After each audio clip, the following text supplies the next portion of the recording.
3 llamas in a very small area. Llamas. And many players have gotten better at spotting llamas from very, very far away. I mean, the one thing I tell, I was telling my teammate Malachi, I was like, listen, man, sometimes you just actually have to tell yourself, hey, we should probably look for llamas as we're flying in, because usually you're looking for players who's going to be landing next to you. But if you actually keep an eye out for that adorable pink, purple, and blue llama, and there's one. I mean, look, you're just going to get rewarded with shield, rotation. There's shadow bomb storm, campfires, minis. I mean, these are incredibly valuable. And remember, materials get capped at 500 of each type. So when you get 350, it's done its job for you. You can spend much less time looting and, farming, and much more time looting. And look at Zayt perfectly using the Shadow Bomb Ninja. For players at home who are wondering how he just used it for way more than the 6 seconds it actually lets you use it for, explain a little bit of staying on the side of the mountain. Yeah, all you have to do is just continue that jump animation. That's going to trigger the double jump. And as long as you don't touch any solid ground, you're going to be able to continue to double bounce back and forth, man.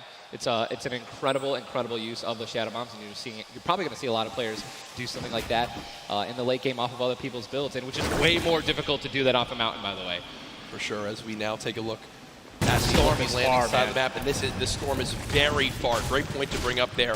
We can see on our side, the zone right now basically gets cut off at Dusty Divot and Neo Tilted, and the rest of the north side of the map are in play. So everyone near the middle and south side will have to move, and you see in the elimination feed very early on, Elevate does get cut down. So a tough start for the duo from 100 Thieves right there, as you've got to wonder if Arkram's still alive. Either way, though, Daedra and M11Z looks like they have players down in Loot Lake, in Loot Lake, Lucky Landing, and they do have a duo nearby. Looks like they're trying to obviously back away while continuing to farm up. Lucky Landing is not really a 4-person landing. When more than two people land here, one of them is going to be leaving a little bit handicapped.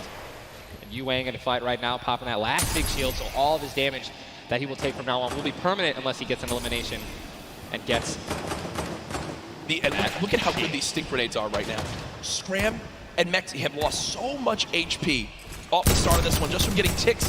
The spray does come on through. A third party, though, beginning to shoot down on a Yu Wang. So another player putting their attention towards this fight. Trying to line of sight at Snobby, but KBB does go down. It's now Yu Wang all by himself, and no materials left, Ninja. He can't even take a wall. They're really, this is an abysmal position to be in. Yu Wang knows that, trying to fall back to his teammate to maybe sneak a revive, but I just don't see. A lot of these players really are kind of hesitant, you know what I mean? They don't necessarily want to push. There is the third party now. They don't have a lot of shields. Are they going to get it off the in right time? play? They're going to push forward. Yu Wang no shields, and he's going to get the double! He's going to get the double and the revive on KBB, and there was some delicious shockwave grenades that just slid down the ramp. Yu Wang takes them down. The 4 builds left. I believe there was some help. The shots that came in from that third team getting nearby, which weakened them at first. Yu Wang gets the cleanup on the last one right there. What a swing for the duo. Shot does come in onto Keys, though, as another fight going down just outside the desert side of the map. Keys and Slacks up against 2.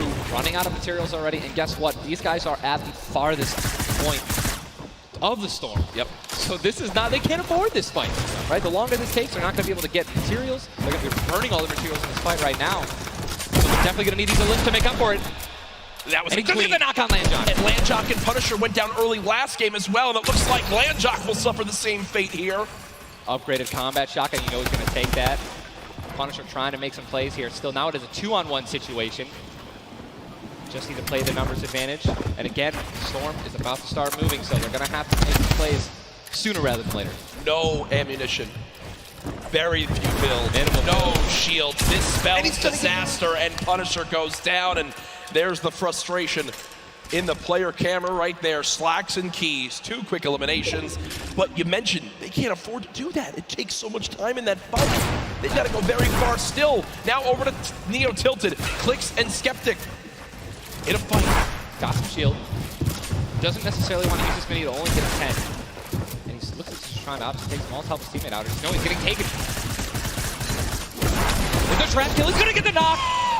Unbelievable, incredible place. Bad Sniper goes down, and now he's continuing to branch out. When you guys are in fights like this, you always want to do exactly what he's doing right now, which is branch out, continue to build these little 1x1s with pyramids, try to confuse your opponents of where you actually are healing up. Skeptic, just 8 builds left. They're trying to stay alive right now. They do have the number advantage. Clicks has time to pop one mini, and it looks like they're going to go for it right now. They've made the conscious decision to try to build out, but no. They back up for a moment. Finally gets a shotgun. Yep. Shotgun picked up. Grenades now as well. They want to go for the second elimination. And we take the, oh my God, we got some trap talk. Did he just take the L in real life? Did he just take the L in real life? Homie, this is land. This dude's going to come over. No, I'm just kidding. 40? But the stinks come on in.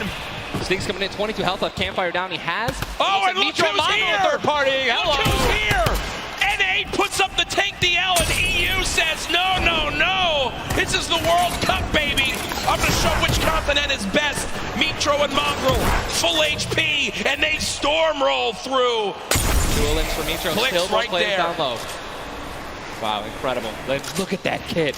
Gold scar, gold combat, heavy shotgun, or I'm sorry, heavy sniper rifle for taking opponents' walls. Look at, they're just stealing and bum rushing, and that's going to be it. And there's no shot right there. Skeptic, you saw, hey, putting on a show. I love it. The man does YouTube for a reason. But then also a fantastic player. I think speaks a little bit too soon. Aiden now on your screen. Does knock one. Hasn't finished the elimination yet, so still will gain 50 HP if he can get the full. There it is. Now a 2 versus 1. Aiden and Sean. Look at how weak Sean is, though, Ninja. Sean has absolutely no health. A little bit of shield. Hopefully we're going to drop some minis here. Aiden being the good team that he is. I'm sure he's calling it out right now. But it is also a 2-on-1, and they don't know, we don't know how weak this guy is right now, but if he is weak, they're going to look to try to trade. And there's a double shotgun shot for over 21 white. Players no shield left. They're going to try to put the pressure on. Sean has no health, and look how aggressive they're being. They're both one hit. They get out of the trap. They're going for it. They're saying, you know, you would have thrown the trap down by now. They're calling and there it is. And look at the take from Aiden. The jump out to the side, and they'll be rewarded with shields, with materials. And look, Aiden actually, there was 2 big shields. Yeah. Aiden's got the full health. That's incredible, man. You see the stats so far in this game. Aiden has done 434 damage, has taken 312, and he's near backup to max health. I know Aiden is a crowd favorite here. Every time the camera goes on, there's a big cheer from this sold-out arena. For those of you guys who do not know, the Storm Circle is about to update right now. We just saw our second one, forcing everyone out of the north and east side of the map. And also, guess what? Every single llama was found. Yep. All 5 llamas have been found, so we have some probably high material players right now. A lot of rotation. Oh my God, I can't even. Freaking out, man. You're getting into it. Looks like a lot of people. I love it. Yeah, we're looking around. They're all gone. There's only 1 airdrop that's left, which means a lot of players. It's very difficult, man.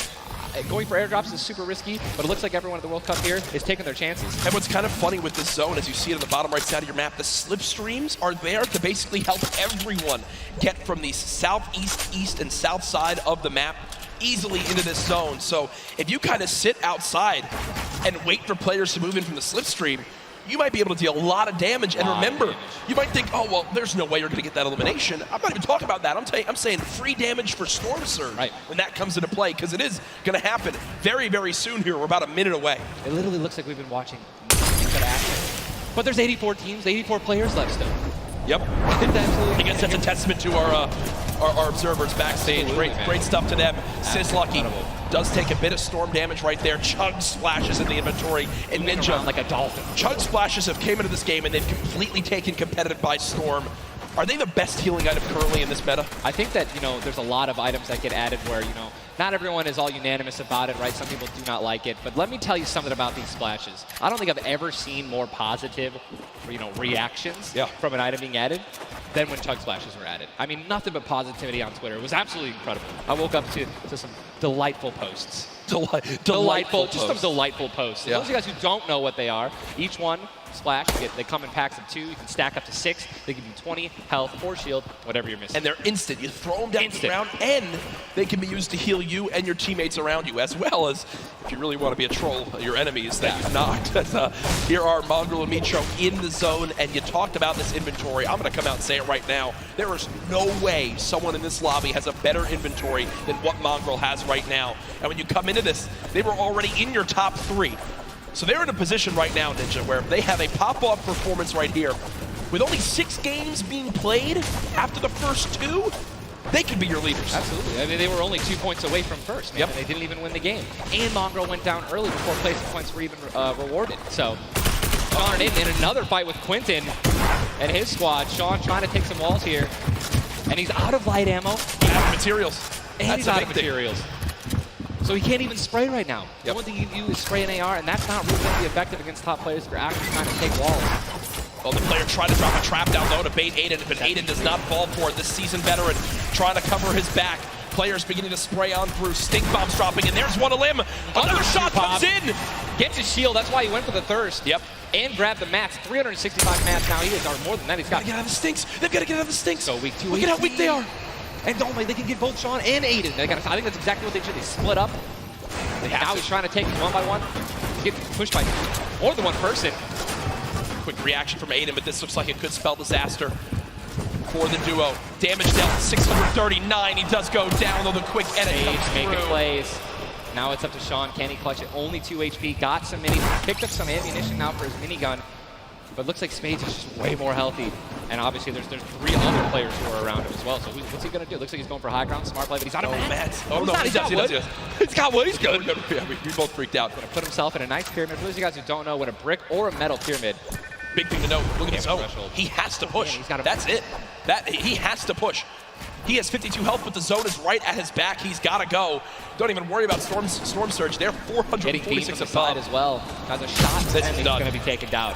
I mean, that's just the worst position to be in any competitive game, is being weak, low materials, low health, and being forced to push in.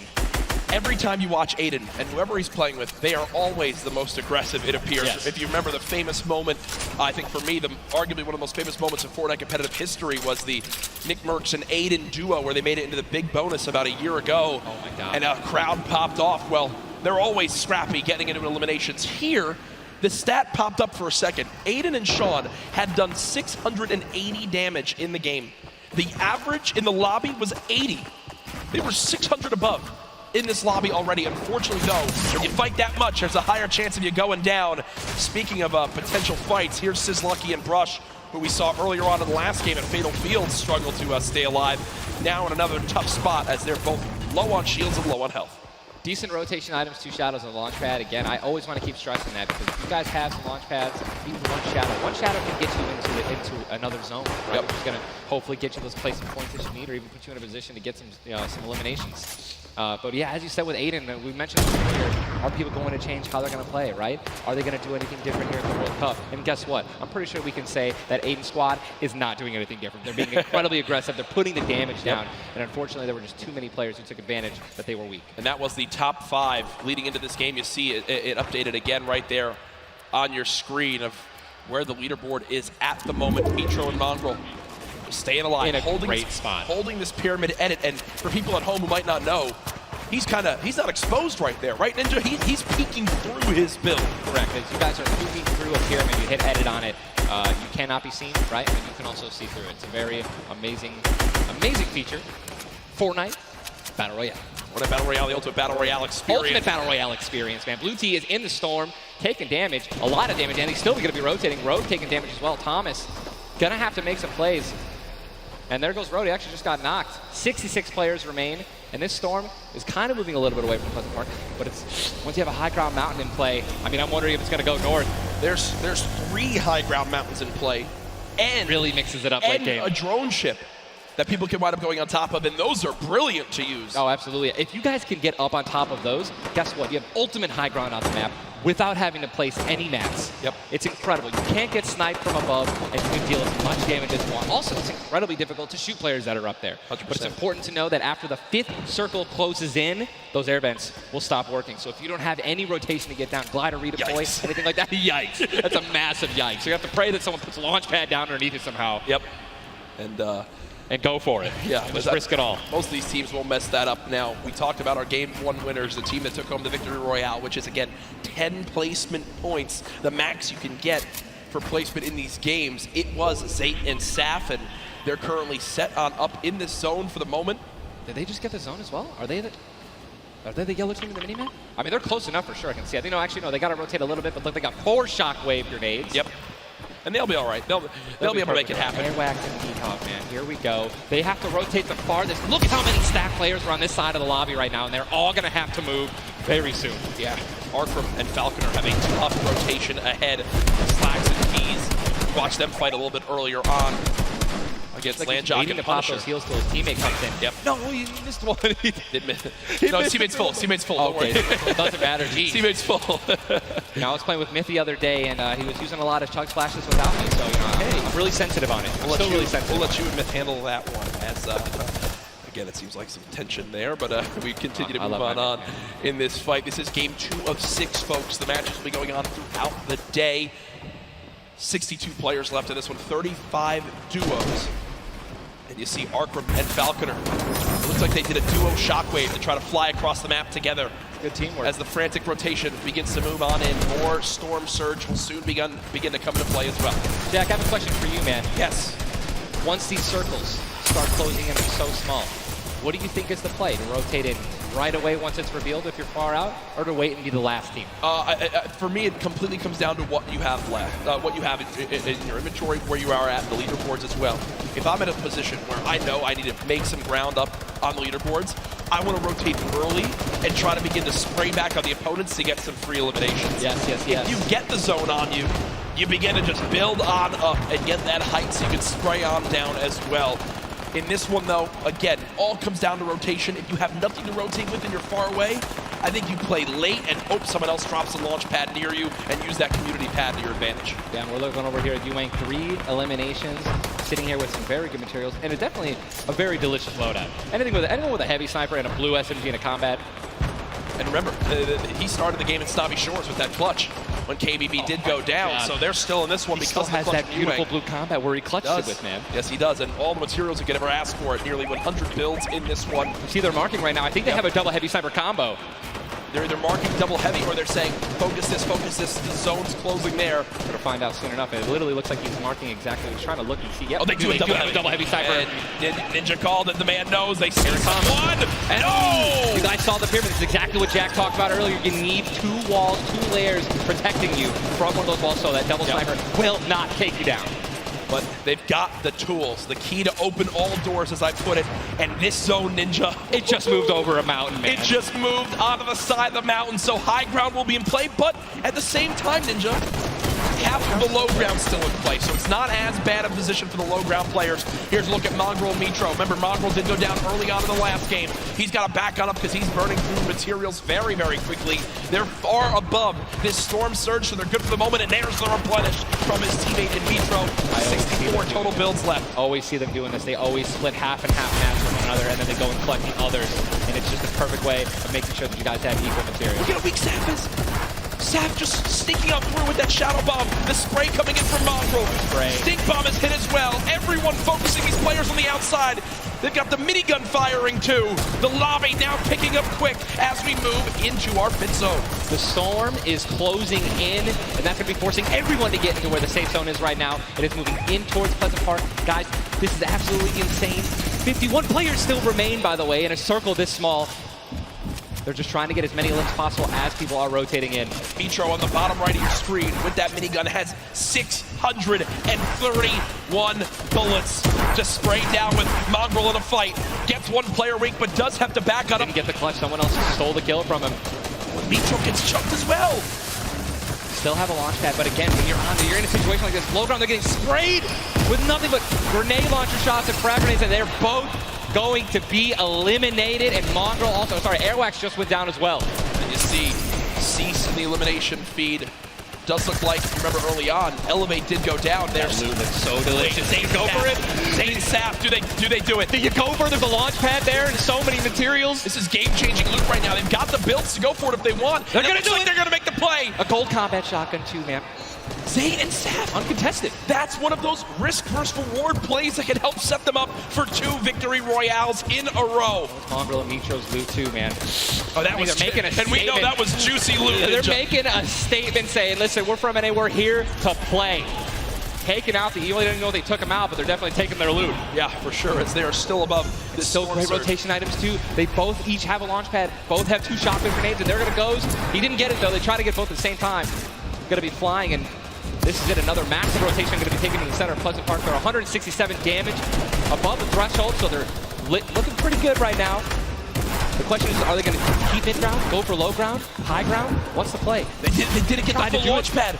He might have to pay, he might have to use his own. Yes, he does one. again, and that actually works out. He hits his head on something, which takes him down from having to, you know, fly all the way up and float and get beamed. They're going to challenge high ground right now. Zayt and Saf looking to do what many would think was impossible, which is win back-to-back games in the stack lobby. Just saw Falconer in the feed as well. Arkram with an elimination too. 19 duos left as we're moving towards the placement points, Ninja, and these duos know exactly that. 3 points if you make it into the top 15, which could be the difference between first and dead last. What are they going to do? Are they going to prioritize rotation in and not taking damage, or are they going to try to play it a little risky and go for the elims? If you're going to be shooting, going for elims, definitely open up to a lot of spray, shotgun shots, AR shots, someone suddenly taking the high ground on you. So it all depends on how their play style is going to unfold, man. Many more duos remaining in this game, unlike the last one. Zayt with another elimination right there on a KBB. You got Snappy and Red Rush on the high ground, and Saf Over the play, the high ground goes to the high ground. Take, will he get it? He's going to get it, he has it. Zayt's got high ground. Zayt has high ground as they go to try to push for 2 victory royales in a row. Saf is there as well, but Snappy just appeared right behind Saf and shotgunned him down right there. Zayt right now is going to have to concede to the high ground, giving it to Snappy. And he's just going to have to stay alive as long as possible, try to get some placement points. He is obviously a talented player, top player. He can definitely make something happen, and I'm interested to see what he's going to do. Cease has been by himself since the first moment of this game when Elevate went down at 98 players remaining, and he's somehow still alive. There goes Mega. You've got Darox and Item on the low ground. Vorwin getting chopped down as well. Zayt with about 100 HP. Uh-oh. Here comes Vinny and Zexro. They're trying to challenge for the high ground. Keys right now being held in the storm with 5 elims. He's going to be eliminated from the back. Zayt taken down as well. Snappy still with the high ground. Zex and Vinny and TSM crew looking good, and they're going to take it. They just took high ground. Snappy gave it to him. And they just got the high ground. Great use of the shockwave as well. Vinny as well as Zexro on hype for the moment. 5 eliminations so far. They're putting their names in the hat for potential victory royale in this game. Go down, right? They want those elims. Vorwin now with eliminations back to back. 4 players left in this one. Zexro and Vinny spraying from the high ground. It's a 2 versus 1. The player right on the edge of the zone. The shockwave into the air. And he's going to drop on down to hype for the moment. The spray coming on in. It's not enough. Zexro and Vinny. TSM takes game 2 with style. Both alive. You love to see it. The victory royale and 7 eliminations. Look at that. Vinny's hyped and Zexro looks like he was stunned. They forgot his fries on a fast food order. Why am I thinking about food? Oh my, you know, Jack, it's pretty expected at this point. But God, it's on brand. 2 NA teams have taken game 1 and game 2, and honestly, I think that we can all say that the teams hyped up the most have been even. Guess what? Mongrel and Mitro, man, they've also been performing well. They still have so many points from eliminations. Yep. Oh man, what a great shotgun shot. They were perfectly in sync. They're even jumping and shotgunning at the same time. Vinny, pop off, man. You love the pop off. So hyped. Zexro's about to start cranking 90s or default dancing in the lobby. Like he's trying to talk about literally what are they going to do in the next game. Yeah. Like that's what that focus is. That reminds me, I've been in this situation before. He grabbed his hand and shook it for himself, man. That's a top teammate, man. Great synergy. What a start to today's competition. The energy in here is insane. I am looking around and there are thousands and thousands of people filling up the Arthur Ashe Stadium live from New York City. Again, my name Jack Courage Dunlop, joined by Tyler Ninja Blevins for what is the first ever Fortnite World Cup Finals. $30 million on the line this weekend. Millions will be tuning on in from across the world. There's so many ways to watch, and we're just 1/3 of the way done with today's action, and it's already been fantastic. I don't even want it to end, man. I could be here all night. These games are incredible. Yep. And just listen, if you guys are watching at home, you guys want to be here, right? You guys want to be competing. Take notes. Yeah. Watch these players. Watch how they build. Watch the fights that they take, the way they rotate. And we'll see you guys here next year, man. Well, guess what? Game number 2 ended with style with the North American duo of Vinny and Zexro taking it. They're on the floor with none other than Jordan Fisher. Thank you so much, Courage. I appreciate that. NA showing up and taking care of business. Games 1 and 2, Vinny and Zexro with a fantastic in, both together, which is an incredible thing, right? Walk me through the just in-game for you guys. So the comms kind of hectic because of the noise, but we're just really good at playing together. Like, we're the longest duo that have played together. So yeah, we just know how to Great. Fantastic work. Guys, back to you, Ninja and Courage. JD! Thank you so much, Jordan. The duo of Vinny and Zexro, you know, they've always been known as being so aggressive. Yeah. From all the times we've seen them in these competitive tournaments, while they might be some younger players, they've definitely been around the block here in competitive Fortnite. Again, you just see them, just like a lot of other talent here, always at the top of the duo qualifiers every single week. Even though they already qualified, they continue to keep playing, and practicing. Guess what? They just took the game number 2. You got to be pumped right now, man. Once you win one of these games, you can't let up, though. Again, and that's why I love that energy. Zex was immediately just, I felt like he was just talking about, what are we going to do next? Hey, man, good job. We won that. Let's do it again. Yeah. Right? How are we going to change, maybe even do better somehow, get more limbs in game 3? No, for sure. And they know that. They're not going to take their foot off the gas pedal. Folks, we have our standings after game number 2. Where are things playing on out? It is still Zayt and Sap at the top. Dubs and Mega at 18 points in second. Zexro and Vinny, with that performance, go from 0 points up to 17, Ninja. And that is the beauty of how this plays on out. Anyone can have a pop-off game and come right back. Mongrel and Mitro still in your top 5, as well as Serpent Hype, Darox, Item, Forwin and Tux, Snappy and Red Rush all there.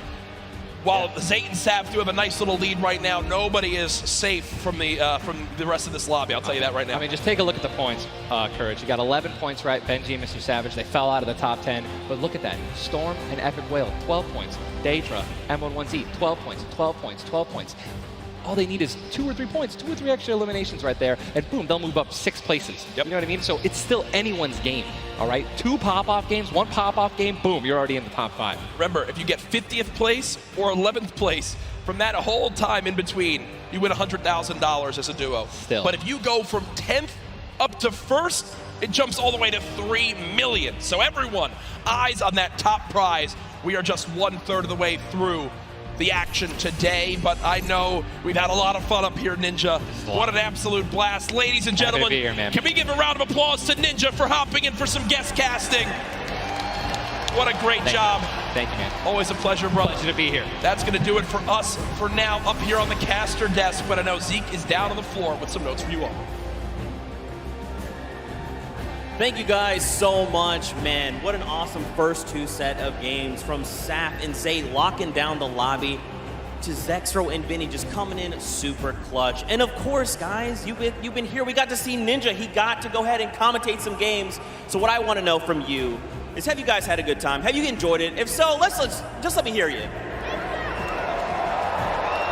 You know, that was so. Let's pretend I didn't ask. Have you guys been enjoying yourselves?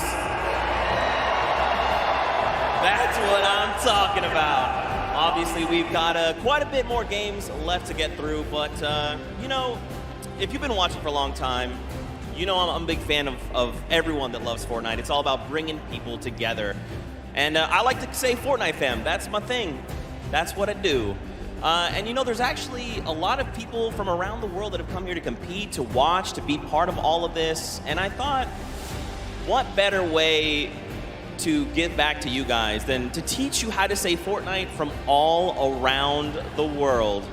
So in just a moment, we're going to take a look at a video, and I can't wait, because this is actually the first time I'm seeing this. A lot of work went into making this happen, so I can't wait for us to watch this together.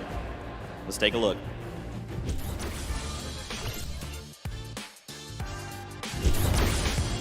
Hello Fortnite fam. 포트나이트 팬 여러분들 안녕하세요. Привет, Fortnite семья. Ni har åkt till Rio. Och kära Fortnite-folk. Jag är fan Fortnite.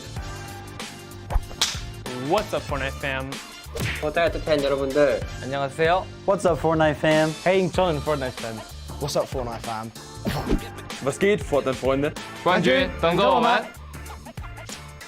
What's up Fortnite fam? Yo, what's up Fortnite fam? Are you trying to do the floss? Sorry, I'm texting. What's up Fortnite fam? What's up Fortnite fam? What's up Fortnite fam? What's up, Fortnite fam? E aí, galera do Fortnite. What's up, Fortnite fam? G'day Fortnite fam. Bonjour, comment ça va les fans de Fortnite? G'day, Fortnite fam. Cheer up Fortnite fam. What up boys?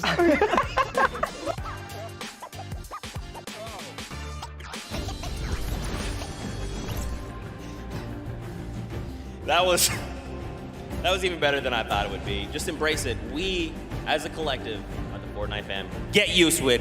We're here to stay. Now, guys, you know, there's a few more things I want to take a look at before we hop back into the next game.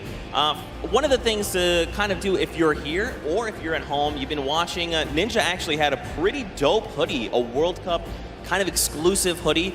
Would you like one of those things? Would you like one of the crazy World Cup shirts that we have? You can totally get your hands on one. Head on over, retailroad.com. Get yourself a nice shirt. We've got some hoodies. We've got hats. We've even got the little drone that's the battle bus. It looks amazing. The top balloon is actually the drone, so you've got the bus that's literally flying around. You best believe I'm going to pick one up and mess around with my family. They're not ready for it. But there you go. There's some on your screen. Also, that Drift shirt, by far my favorite piece of merchandise ever. Those of you that really do know me, you know I love Drift. He's easily my favorite character. But just some cool things. If you're looking to get some World Cup exclusive thing, go ahead and take a look. Now, for those of you who have also been watching kind of all 10-week qualifiers long, you know we love Golden Boy. And there's actually one thing specifically he was kind of telling people as we were going through interviews.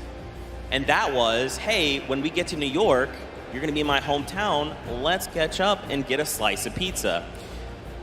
Now, I know you're thinking, wait a minute, Zeke, what about like everyone else? Why is it just Golden Boy? Well, he's a Golden Boy and he's selfish and he wanted the pizza off for himself.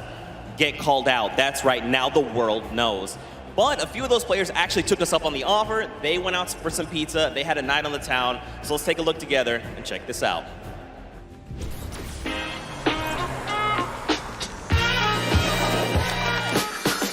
New York City. We got the Statue of Liberty, Central Park, the Empire State Building, and the first ever Fortnite World Cup Finals. I couldn't be more excited about the greatest Fortnite players from around the world coming to my hometown to duke it out.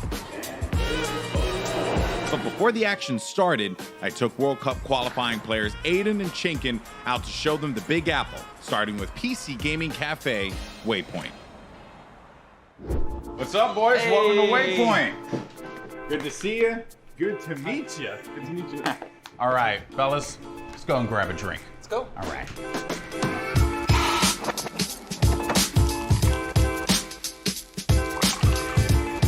All right, gentlemen, thank you so much for joining me here in my hometown, New York City. Thoughts on it so far? Chinkin, we'll start with you. Hot, okay. A lot of people. Yeah. Hot and a lot of people. I'm sorry, but also welcome to New York. That's kind of the way it is out here. Where are you from in Austria? Austria, like I'm near Salzburg. And the population? 40K. I think it was like 40,000 people in the train that you were in on the way here. Probably. Yeah, so there was so many people. Now I want to talk about the competition at hand because obviously this is going to be the biggest opportunity, I would imagine, of your lives. You're going to be playing in front of a massive crowd. Is there a way as a player that you prepare for that? I don't think like there's a way to like prepare for it. Yeah. But try to like calm down, not get like nervous, not get shaky and stuff. Yeah. And then we should be good. Like. It's still crazy having like a live crowd. Yeah. I try not to take tournaments like too seriously. If I play relaxed, I feel like I do better. I remember when everyone's like, this guy looks like he's just chilling on his couch at home, the casters, and it was like, I was just relaxed, you know, and I feel like I played better. Okay, so gentlemen, we're gonna be heading off to some different sites around the city. We're gonna go to Washington Square Park, so let's go and check it out.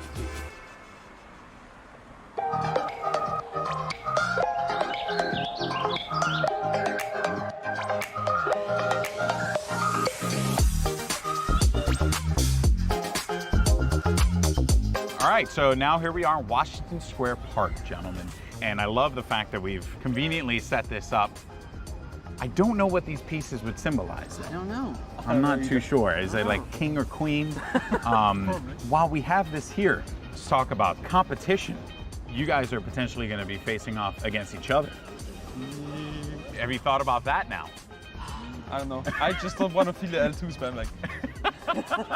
Oh, you don't want to feel the L2 spam? I've watched them play a little bit. Him and Stompy, they're very like, I've seen them play aggro before. It's pretty scary. So if you have chemistry where you can play without even talking, you guys know what you're gonna do. That's like team like that's gonna win. So what you guys are going to experience this weekend, this is the first Fortnite World Cup. You're going to be playing for millions of dollars potentially. Has that even set with you guys yet? even if it's not me, I'm thinking there's gonna be millionaires after this tournament. There's gonna be millionaires. Life-changing money. I try not to be, I'm not like greedy about it or anything. It's really nice to see like people that nobody know about and they could just blow up off of this. All right, I'm going to dive more into that, but I think it's time to get a slice of pizza.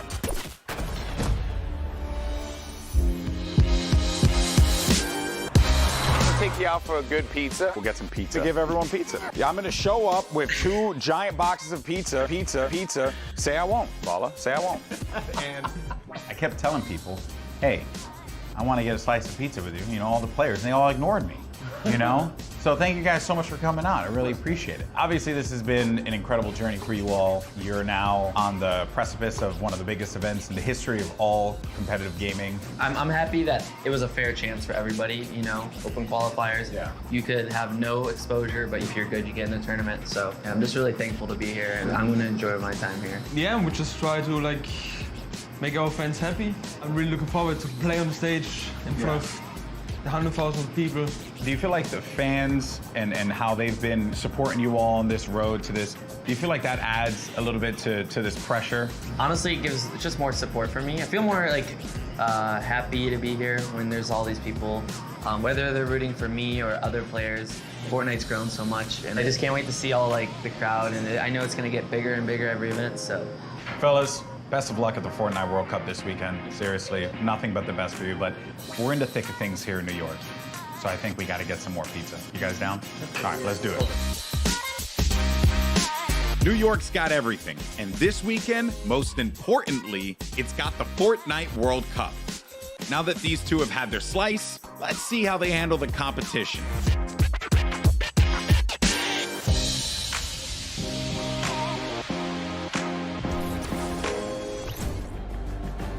Good guy, golden boy. You gotta love him. You can't not. He's just the best, and it's really cool that he got to go out, hang out with Aiden, get some pizza, and just tour New York. You love to see it. You love to see it.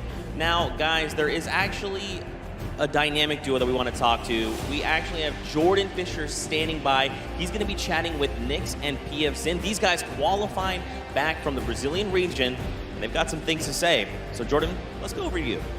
Thank you, my friend. I've got Nix and PF Zin here. Nix, you have been absolutely dominating in the last few weeks, especially where the solos and the duos are concerned, being the first Brazilian player to qualify for the World Cup. Can you talk to me a little bit about the dynamic that the two of you share as partners?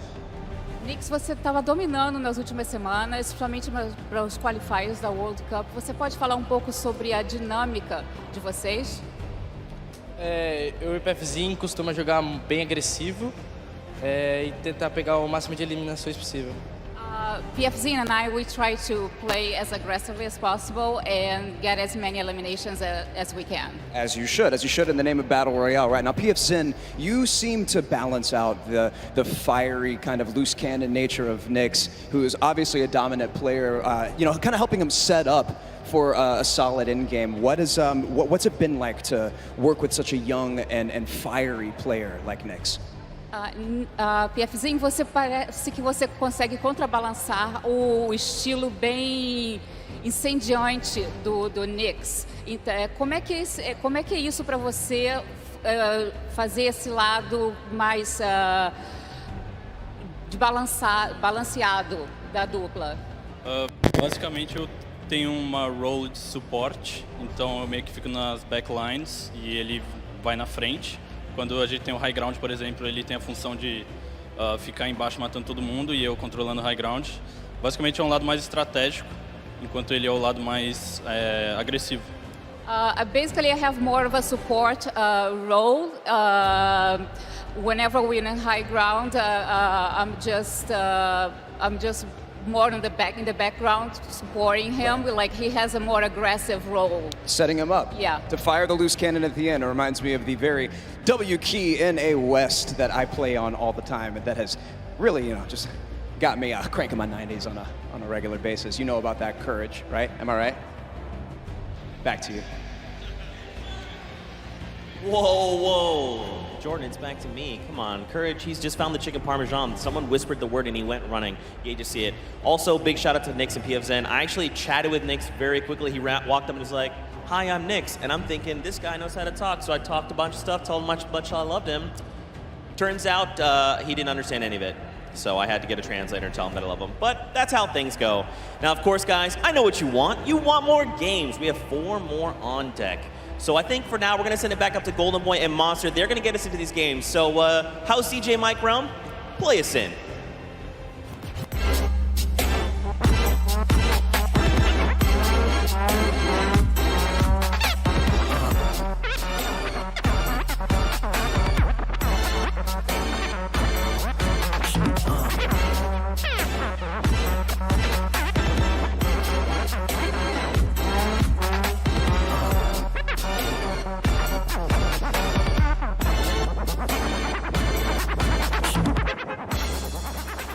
All right, huge shout out to DJ Mike Realm, spinning the 1s and 2s here at the Arthur Ashe Stadium. Golden Boy alongside Master Face Boricua Boys back at it again, looking to bring you the fun as we have games 3 and 4 on deck. And so far, this has been one of the most exciting events I've ever been to. That game 1 was ridiculous. Game 2 did not disappoint as well, Monster. No, it didn't. I thought for a second there we're going to see back-to-back performances from Zayt and Sap. And I mean, we honestly did. Everyone that was in the top 10 contestant, even Miz and Daedra, they were performing. We saw them cut it all the way through. And it's that level of consistency that's going to cut the difference in making it all the way through the top 10 and being a World Cup winner. What I've loved seeing is that standings page, top 10. International through and through. You got the Japanese players popping off, European players popping off, players from New Zealand. Everyone's putting in every little bit they can. But folks, it's now time for game number 3. The players are all loaded up in the battle bus, and we are about to take off. Let's see who's going to get that much closer to raising the trophy and being your Fortnite World Champions of Duos. Here we go. Keep it going, Golden Boy, because we are jumping into game 3 as these cameras populate. Your favorite competitors are here. They've made it this far. It's the duo competition. If you were nervous before, hopefully they kicked the bucket over this little break here, and they're back and they're recuperating. I know I practically kicked the bucket after Vinny and Zetro won game 2, man. I was feeling it, man. It was nuts. And there they are on your screen. So the drop for the bus here, it's going to be a north to south one going right over that ice biome. It's going to cut pretty much center of the map there.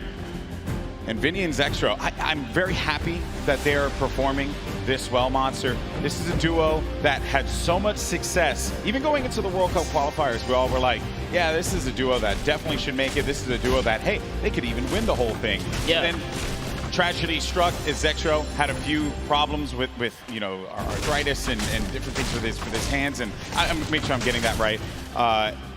And I'm just bummed out about that. Good to see them here showing up, man. That's huge. I mean, that's what you expect of our competitive veterans, specifically Zextro, Vinny. They go back to as many of the LAN tournaments that we've seen, as does Zayt and Sap. But anyways, look, in here we have UN KBB. He's going to take down Mexi. Is Scram close by? Is he close enough? And this is a battle going down in Snobby Shores. So off the rip here, we have players getting dropped. That's actually going to be our first elimination. Lucky for us to catch that one. But there's shots coming in from the Viking Island right up above. And he just kind of turns a corner, sweeps him up, catches that full elim there. So that's his now. We got a little toe-to-toe action here, Golden Boy. Very rough situation to be in here, but Zextro now looking to engage in this one. Potentially here is going to have... We're going to go over to his POV now.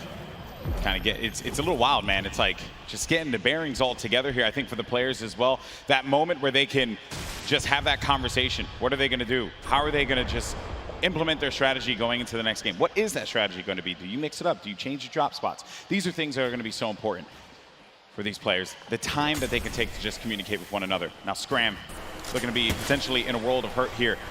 We heard from Nix, PFZen earlier on. This is the Brazilian duo. I don't think they know that. Yes, Scram, they're going to be on the hunt for him. So they know that he's around here. They're just trying to sniff him out. Yeah, and if you were in the players' lounge, you could feel the tension, specifically when we brought up the Brazilian duos, the Brazilian players, these guys qualified, and they qualified with heavy elimination. Nyx especially being one of our only players to like literally qualify as hard as you can in the, for the weekend. He was at it each and every week. You constantly saw him at the top every single time. It was so impressive, and also qualified for solo, so we'll be seeing Nyx tomorrow. And then you got Scram. He's got 2 eliminations, but he's just hiding this one out. He hears them making all that ruckus, all the noise around him, and Scram just does not want to give up his position. Perhaps he grabbed his teammate's reboot card. He's maybe looking for that play. But Nyx and PFZin, they have to have an idea of where he's going to be located here.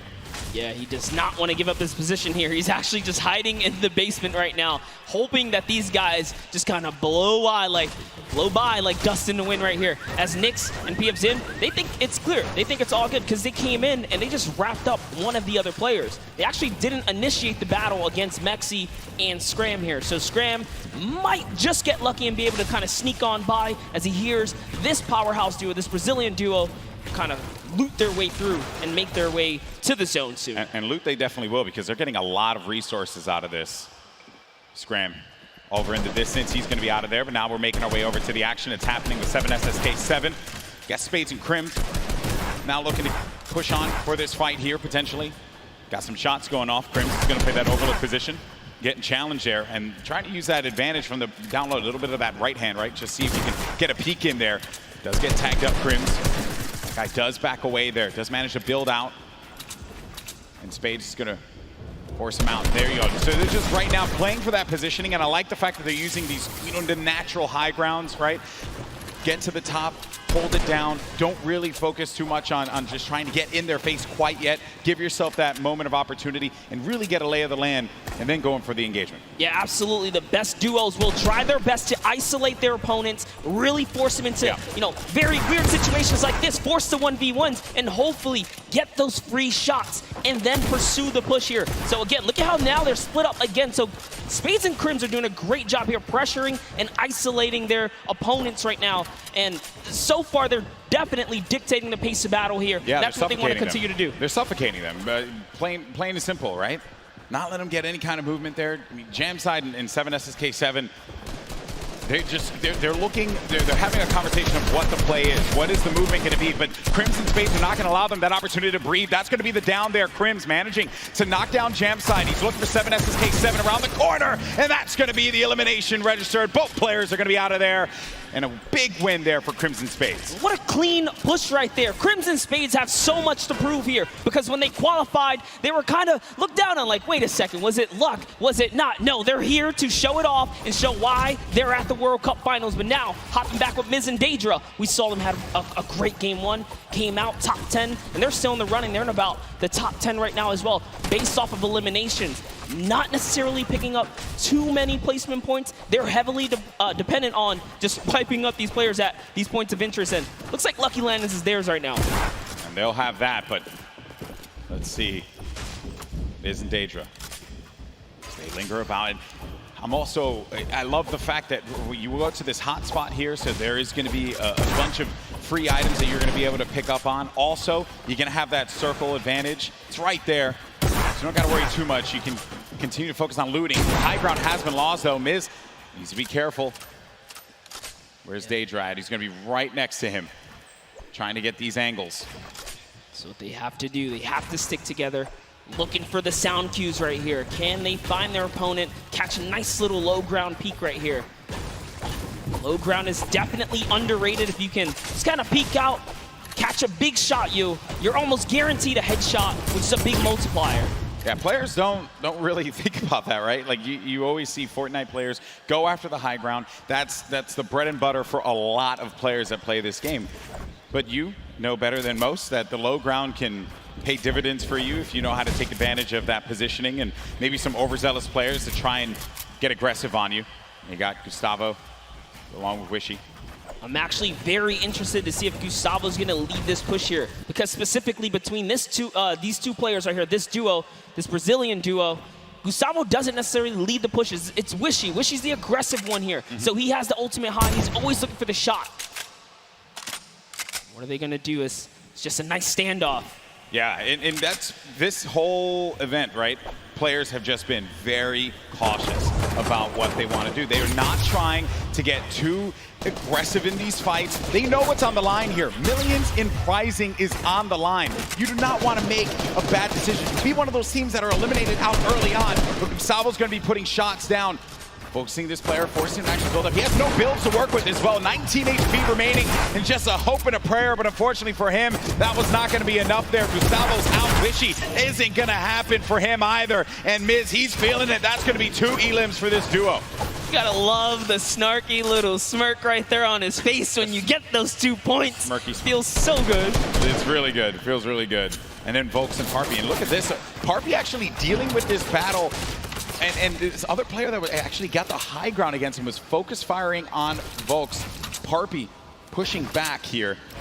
I wonder, you get split up like this, but Volks and Parpy, they love playing a very aggressive style. They'll get in your face. They'll box you out if they need to. Yeah, without a doubt, this duo was unmatched when it came down to eliminations in the qualifying rounds. They had the most, actually, and even pulled off a consecutive 5 victories in 8 games to qualify for one of the weekends. Volks and Parpy, another kind of reference to Game 1. They had a great Game 1. We saw them picking up duos, but we haven't seen them necessarily make it through to endgame. All they have to do is kind of slow it down here, and that's what they're trying to do, but being split up is terrible. Also, in the distance, I just want to make note, Wolfie's a very aggro controller player. He's another one. I think that we've seen a fun mixture of players that look to get that safe approach to the game, and then others that just want to take early fights, get some points early on, because maybe they're playing that early game strategy rather than like focusing so hard. Like if you get late game, that's great, but you do want to rack up a few eliminations. Look how low the points are that have been thus far in games 1 and 2.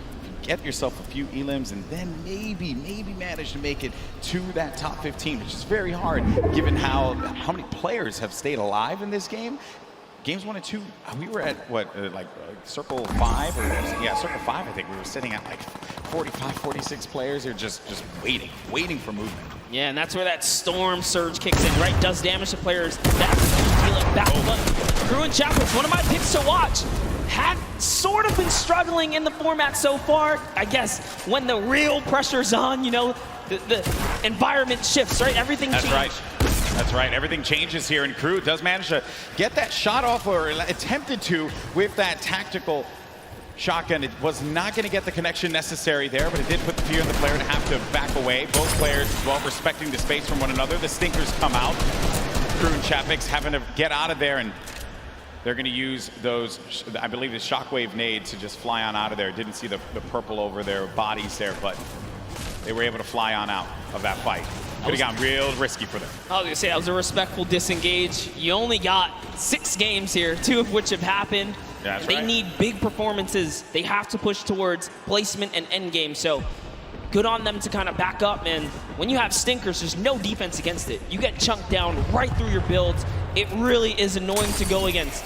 And speaking about the stinkers here, Epic Whale's under pressure right now, and that's just going to chunk him down. They force him off of the campfire, and we'll see if he returns to it. Yep, here you go. Yeah, you're only going to get so much time with that campfire. Epic Whale, along with 40R Storm. This is a Week 10 qualified duo. Last moment you could possibly have it happen, and they managed to pull it off. Maybe this could be the game for them. Another dominating duo in the scene, Airwalks and Nikov. Airwalks winning the Pro-Am yesterday 2 times now. This is a whole new ball game. Best players in the world in this lobby. It's not going to be a cakewalk, and he knows that. It hasn't been the best run thus far for Airwalks and Nikov. Yeah, and it was their last final games there. Notice the text right there. The fast track Airwalks and Nikov qualified for the Fortnite World Cup in their final 7 games. That's intense. They were struggling so close on the cusp every single weekend, so close to qualifying. If it was 5 placements, they were 6 or so like that. It was that close for them. But jumping in here, Crew is going to put some pressure down, and it looks like his teammate has been traded out as well. He's already gone. Also going to see some eliminations over in the feed as well. You got Crew who just cleaned up on Volks, but Septic took out X-Mend. And then I think I saw XXM pop up there on the receiving end of a shot there, so we'll be out of the action as well. Crew by himself has one elimination. Gonna be looking to get as many points as possible. Now we're gonna be sitting with 40 duos left alive. We're going into the next circle here in just a little bit. It's gonna start to collapse. Salty Springs is gonna be the point of interest for all of our players here. Got a lot of bodies that are gonna be lingering outside. Some that are even as far out as Dusty Divot, like on the northern end of it, sticking around there. So maybe trying to get some last minute loot perhaps. We'll have to see. Here is Parpy looking for that peak. Volks and Parpy always tend to stay together, but wait a second, that was a tricky little shockwave right there. He did try to sneak his way into the build. He takes the wall. What are you gonna do with it? Crew still looking for the replacement here. He gets it on land, takes the wall, 184! Crew's excitement, you can feel it from here. That was a huge shot. With the new tactical shotgun, the legendary. That's right, when you're feeling it, man. He went right for the fight. Ambitious, the young player there from Sweden, 15 years of age, man, and he's playing for millions of dollars. So many of these players, they're just young ones. We have a lot of young fans here in the arena today. Maybe next year this could be them. And then you got a few of the veterans. Zexro, Vinny, saw Nate Hill, as well as Front Mongrel, Mitro, Aiden there in the corner of the screen. And back over to our Game 2 winners, Zexro and Vinny. No eliminations to their name thus far. I mentioned Wolfie's the aggro controller player. He went right for Nyx and to take him out on that one. Yeah, I definitely want to see Wolfie hopefully catch some more highlights before the weekend's over.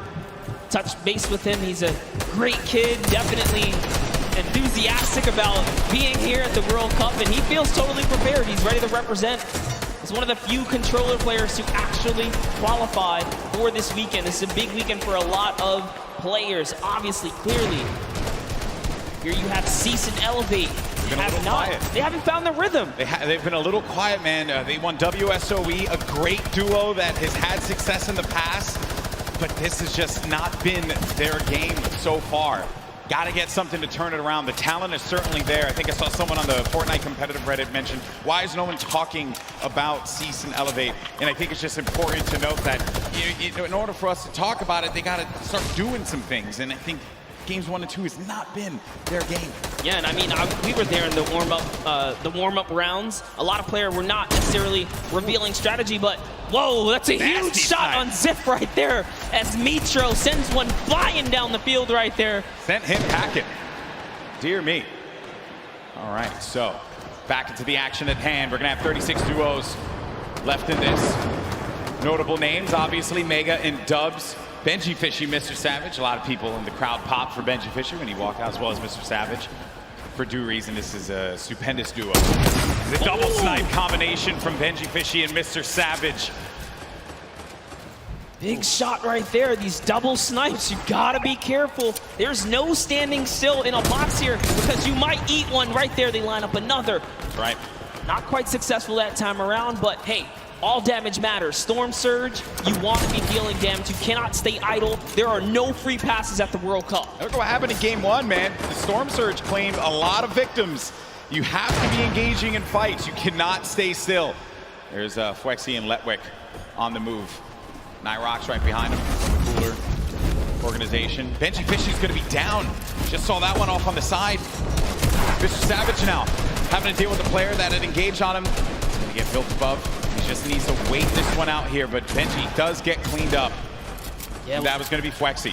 And that was such a sneaky ambush right there. He used the shadow bomb, pushed up. Notice Benji was kind of over-peeking, harassing players with that sniper. You cannot hold down scope right there. He ate a shotgun to the face, and that's why Benji goes down. And I love what Savage did here. He just went for high ground. He had to immediately get out of there and leave his duo behind. So what can Mr. Savage do? One of the best mechanical players here today. What can he do by himself? It's not going to be easy. Not with a lobby like this. At this point in time, he's really just looking to play the keep away game. Maybe he can pick off a player with that heavy sniper, get an elimination for himself. They only have 1 point right now, and they're nowhere near getting the placement points currently. But he's still looking to harass some players. Put some pressure on them. Now you see that half in, half out circle. Only 2 duos are going to be inside of there. So everyone's going to have to start to move over to that east side.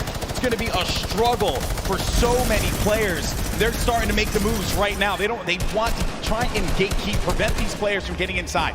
This is a team we want to watch right now during this rotation. Mongrel and Mitro, they are masters at executing, especially when they have mobility like this to cut across the field.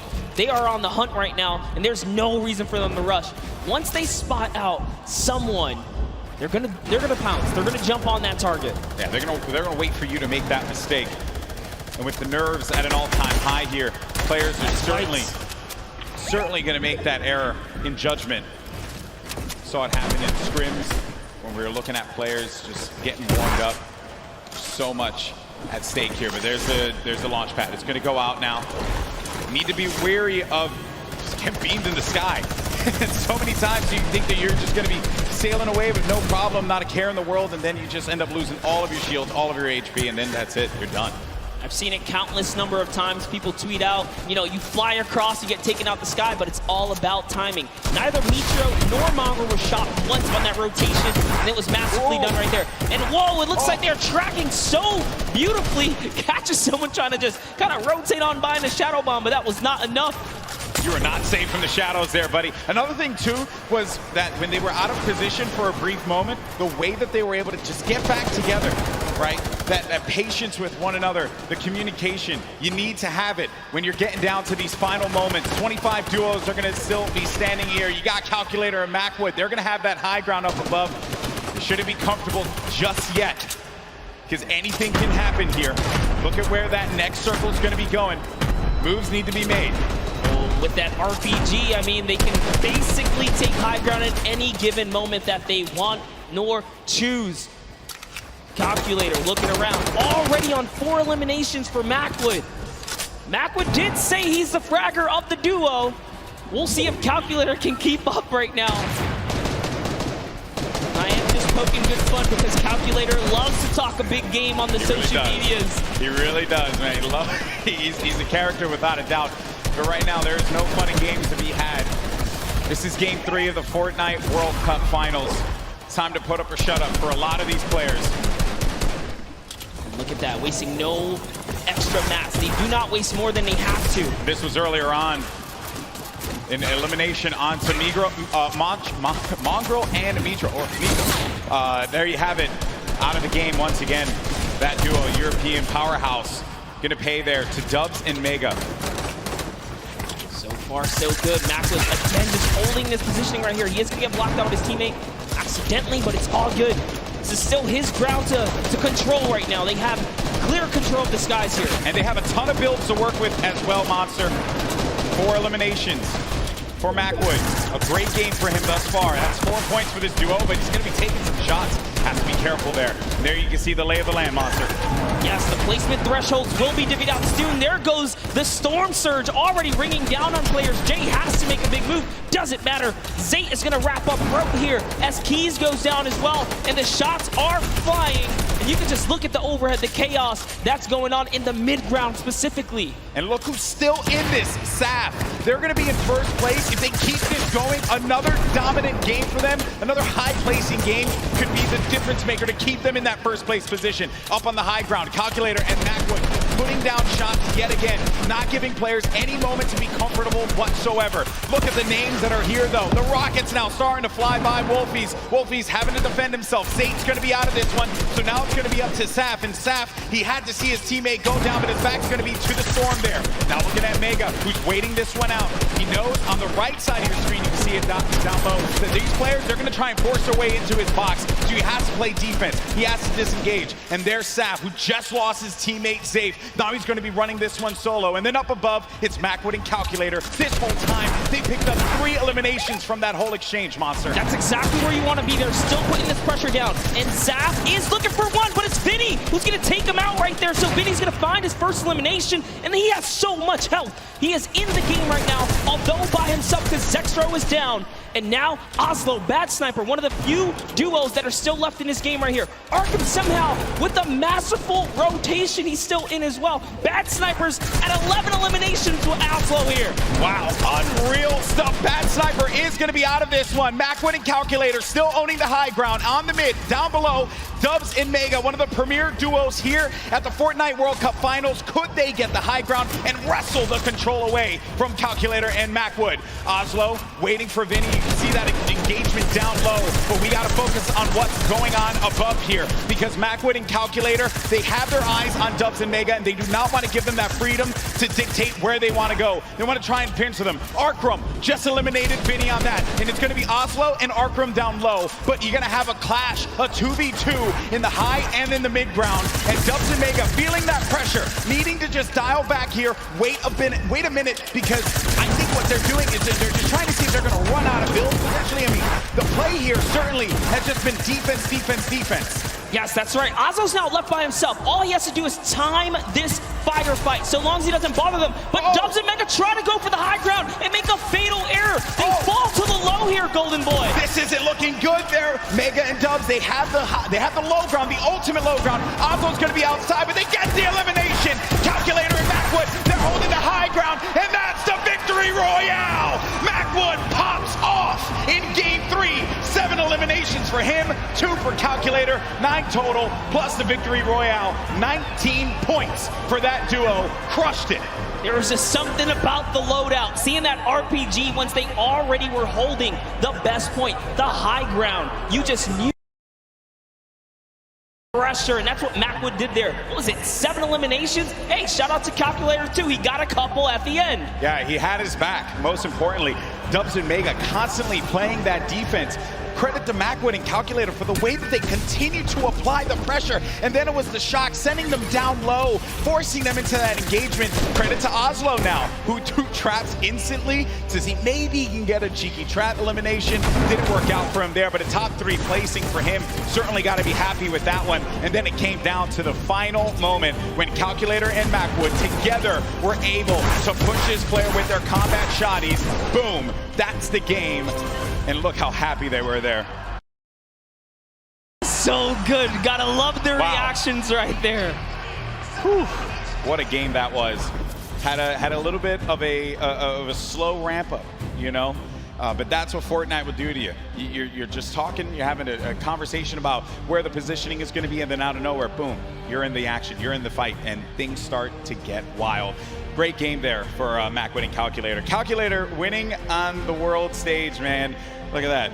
Eat your heart out, Reddit. I gotta say, you know, I'm sure he's proved a lot of people wrong, and you have to respect it. Yeah. But Golden Boy, I want to see where we stand here. Where are we right now? So at the top, it's still going to be Saf and Zate with 38 points. They have that victory royale from game 1 and 16 eliminations. Mega, Dubs, second place, looking pretty. No victory royales for them thus far. You saw Zexro and Vinny do the same thing, but it's Calculator and Macwood that jump up to 6th place. They have 22 points total, 12 eliminations in that game.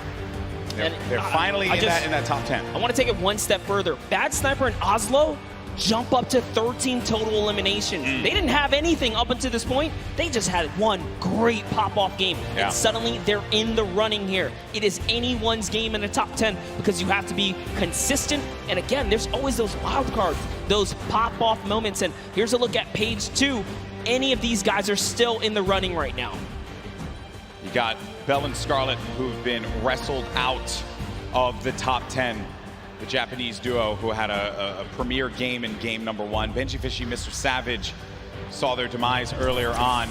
They're going to have 13 points there, but you saw the standings, and we're in game 3. And these games are going to be so critical. Games 3 and 4 really set that tone, because once you get into like game 5, a lot of players are going to be down low. Like, there's opportunity for you to try and get your way into that top 20, which is where you're really going to start to get a lot in the prizing. But for the folks that are going to be sitting in top 10 right now, they're going to be feeling very nice about their current standings. For game 3 to be in 2nd place, Dubs and Mega, and then Saf and Zate still performing so well. And that's the crazy part. Dubs and Mega, everyone has been rooting for them. They're like that wild card that came out of nowhere, and they really swept the competitive community hard lately. Yeah, that's right. So I did get word. We have Jordan standing by with our winners from game 3. Jordan, take it away. NA really showing up and showing off today. It's amazing, seemingly tapping in that nail on the coffin. Such a well please pardon the pun, I have to say, calculated game here from Calculator and Macwood. Guys, well matted, well utilized. You dominated high ground, seemingly all of that in-game there. Walk me through that process of getting that high ground, attaining, and then dominating for the rest of the game. Well, we were able to pick up 2 lucky eliminations on that outer circle of 4th zone, I think it is, and we were able to use our mats to build up. We were lucky enough to get half and half, and we were able to just beam people out of the air, hold high, and got lucky with a couple zones. Amazing. Well, I mean, again, you had 3 games left to go. The strategy, is it going to continue to shift around a little bit, or are you guys going to maintain what you've been working on thus far? I didn't hear the question. Strategy, maintaining thus far. You guys have a very calculated and very patient game, seemingly leading all the way up to the end of the end game. Right, walk me through your strategy for the end of the next 3 games. Shoot them in the head. Shoot them in the head. You heard it here first. Back to you, GV and Monster. Calculator gets one opportunity to show the world his prowess and knowledge of Fortnite. He just says, shoot them in the head. You gotta respect it. You know, some people, it's just that simple. And hey, man, maybe he's just wired that way, right? We're all wired a little differently. Calculator has clearly got his head on his shoulders, and he's ready to just shoot things. Yeah, but Macwood was the one doing a bulk of the shooting in that last game. 7 eliminations for Macwood. He looked so great, and you would expect the young Calculator to be the one that leads the charge on slaying, but Macwood, man, holding it down. And let's not get ahead of ourselves here. I mean, you know, Macwood not that much older, right? But I think it's just important to note that you have to have teammates at any point in time to just pop off. Like, you need that. It's so necessary. Got to trust in your teammate. That's what makes a lot of these duos so successful.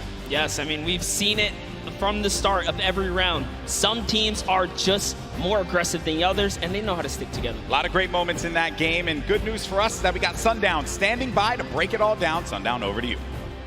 Thank you so much, Golden Boy and Monster. Now, we talked about Safe and Zat. We just got to talk with Macwood and Calculator, but Dubs and Mega had an incredible game from the early into the mid that they transitioned into a top 2 performance. So let's dive right on in and see what allowed to make them into the top 3. First, notice their elims in the bottom corner, but the rifle fired together. The second they see the shield is down, able to pick up 1. Mega is the one who is leading the charge here. He picks up all 4 of their first elims. You can see Waller plays down, and the trap is so intelligent. Double ticks going through, places the ramp so it's phased, knowing the yellow is there, pushes in 2 more elims, chug splashes.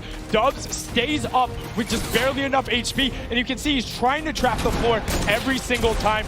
Gets the mid-ground control. 5th elim for Mega. We talked about how high their ceiling was, unfortunately using the shockwave to go down and end up at a low ground disadvantage. Calculator and Macwood able to ride it out, but now Mega and Dubs have pushed into that top 3, challenging to be the first ever World Championship duo. The team who has possibly the highest ceiling, full qualified solos and duos. The question is, in the last half, the last 3 games, will they be able to keep it up? Will NA stay on top? Will Serpent and Hype represent Oceania and upset the apple cart? I'm about ready to see some hype myself. Let's throw it back inside for the last 3 games. Gentlemen, take it away. Well, if you want hype, got you covered, baby, because these games have been incredible. And if you're just joining us for the first time, welcome to the Fortnite World Cup Finals live from New York City. We're in the Arthur Ashe Stadium. Game 3 just concluded. We had 3 different winners across 3 different games. This is our duos competition. And these players are playing for a lot of money in prizing. So much on the line here. Lives will change forever after today for those players that are on the stage and some of the folks you're seeing on your screen right now in, well, I would say in different situations than they would find themselves in. You got Vinny and Zexro, they're right there. Zayt and Saf, 3 games in, still holding on to first place. It has been wild stuff. Welcome, I'm Golden Boy alongside with Monster D-Face here, and it's been a great day. Really, there's nothing more that you could possibly say about it. And as I had mentioned before, the prizing, the money that these guys are battling it out for, this is it. First place will take home $3 million. Second place gets $2.2 $2 million.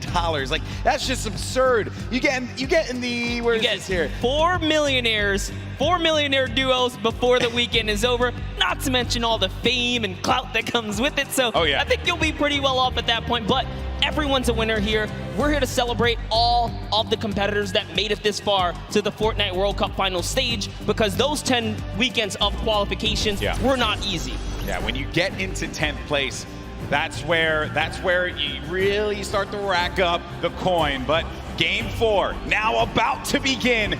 Here we go, folks. Let's see who's going to come out on top. We've had 3 different winners, but our top performers have been consistent through and through. Are we going to see a repeat winner? Are we going to get a new one to add to the list? It's now time. The battle bus is loaded up. Let's start Game 4. And you know what? Every game so far, we've seen a new winner. I love that. Same thing with the Pro-Am. There was always some new duo showing that, hey, we've been playing this game. We're ready to take a victory. Everyone here has the potential to come out on top, and you see it unfold in those final moments. Throughout the weekend, we've been doing interviews, meeting with fans, and talking to people, and a lot of folks have asked, who do you think is going to win? And I know it sounds like a cop-out answer, but I'm going to be very real with you all. I have no freaking idea because it truly is up. It's up in the air. This is a battle royale game. At any point in time, you can have Macwood and Calculator just having the game of their lives in Game 3, and now look, boom, they're going to be sitting in the top 10. I mean, how do you even predict that? We nearly saw it with Zay and Saf. I think anyone with good logic can clearly put their money on people that have had prior experience, but even that is not enough because Macwood and Calculator are showing that, hey, you know what? We don't even need that. We're here to slay. Dubs and Mega, they're in second place. They made their names in these qualifiers that led us up to this point. They did not find themselves in land. This is the first time these young men are up there playing on this stage. When I was their age, I couldn't even believe that I would be capable of doing something like that. And they're doing it, and they're doing it with style. And then to make matters worse, for everyone else in the server, they've been so consistent, deadly through and through. Yeah, that's right. And they're in second place, no victory royale. So just showing that if you step to their box, you're gonna get hurt. We saw Mega with a masterful, and I mean beautiful performance under storm surge pressure. He didn't even blink an eye, still fighting other players, fighting his way out of that desperate situation. Volks and Parpy, let's just hop into this duo right here. We'll talk about him a little bit. They are known for sticking to the hip in PvP. Earlier today, we saw Volks get traded out, but it wasn't just like an easy trade. They were actually winning the engagement up until that point, just showing that they have the skill. And that's the OCE region, right? One of the most feared regions here at the qualifiers because of the fact that you just had to get a ton of elims. You had to be #1 in the region. When talking to players, I would ask them, what are you looking to avoid? And every time, if it was, you know, the NAU players, they would say, I'm just trying to avoid OCE or Brazil. I don't want to have to deal with that. Because they play the hyper aggro style, and they just don't care who you are. They're going to go for the fight. I mean, you saw Scarlet and Bell in that first game. I truly thought they were going to take the whole thing. It was so close. Even Sinnoh in the Pro-Am yesterday, another top player finished second. Region, finished second. And he was just, I know it's a Pro-Am, obviously a different competition there, but he was just going into boxes. He didn't care, not a care in the world for them. Now Volks and Parpy do find a player up above here, right by the jet stream. And he hit him once for whites already, so that means there is no shield on that player. You can have up to 100 effective shield. That player's dangerously weak, and Volks is just keeping an eye on him. He doesn't know if he's slipped out already, and he says, you know what, I'm gonna go back to my teammate. It's a little too risky getting split up here. Play for the mid to late game in this situation now, but 7SSK is going to be dealing once again with Spades and Crimson. It seems like just a constant for them. They cannot seem to win out on this fight. Crimson's going to be down though, so the advantage could be going in the favor of Jamside and 7SSK. Spades going to have the high ground, now having to deal with a 1v2. Does he have what it takes to pull this one off? He doesn't own that wall. He has no more builds to work with as well. They're going to push out, and Spades couldn't deal with it, and that's going to be the win there for those two. You would think for Jamside and SSK, like, hey, you know, we've been landing here, haven't been successful. Do you mix it up? They say, nah, I'm going to stick to my guns here because everyone's a winner regardless. The VP boys coming out on top. Week 6 qualifiers for them. And they just need that game, that one game. So many of these players get that one game that catapults them into the top 10.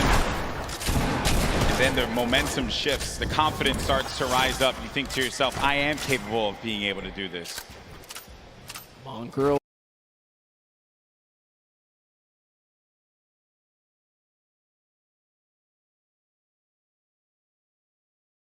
Looking for it right here. Love this dual perspective right now. Mongo's actually looking for a side angle. He's going for the offense, pushing out. Is he tracking this player down? It's really hard to tell.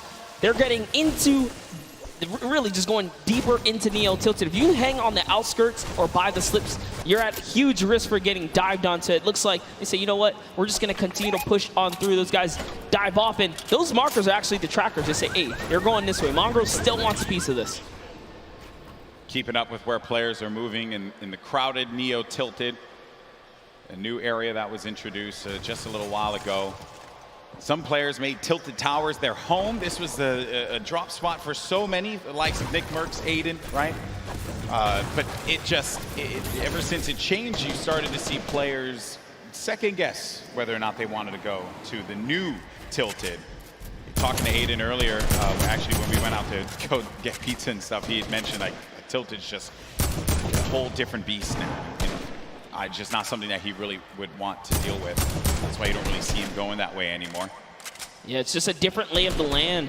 As things start to shift, different comforts kind of tend to evolve and whatnot here. But we have Twiz in cover H looking for a push down right now, and they have the positioning, they have the high ground, and it's just a matter of, do we want to dive down? They don't want to give up their angle. They know this duo below them have a flint knock. Flint knock can do so much damage if you peek the wrong way.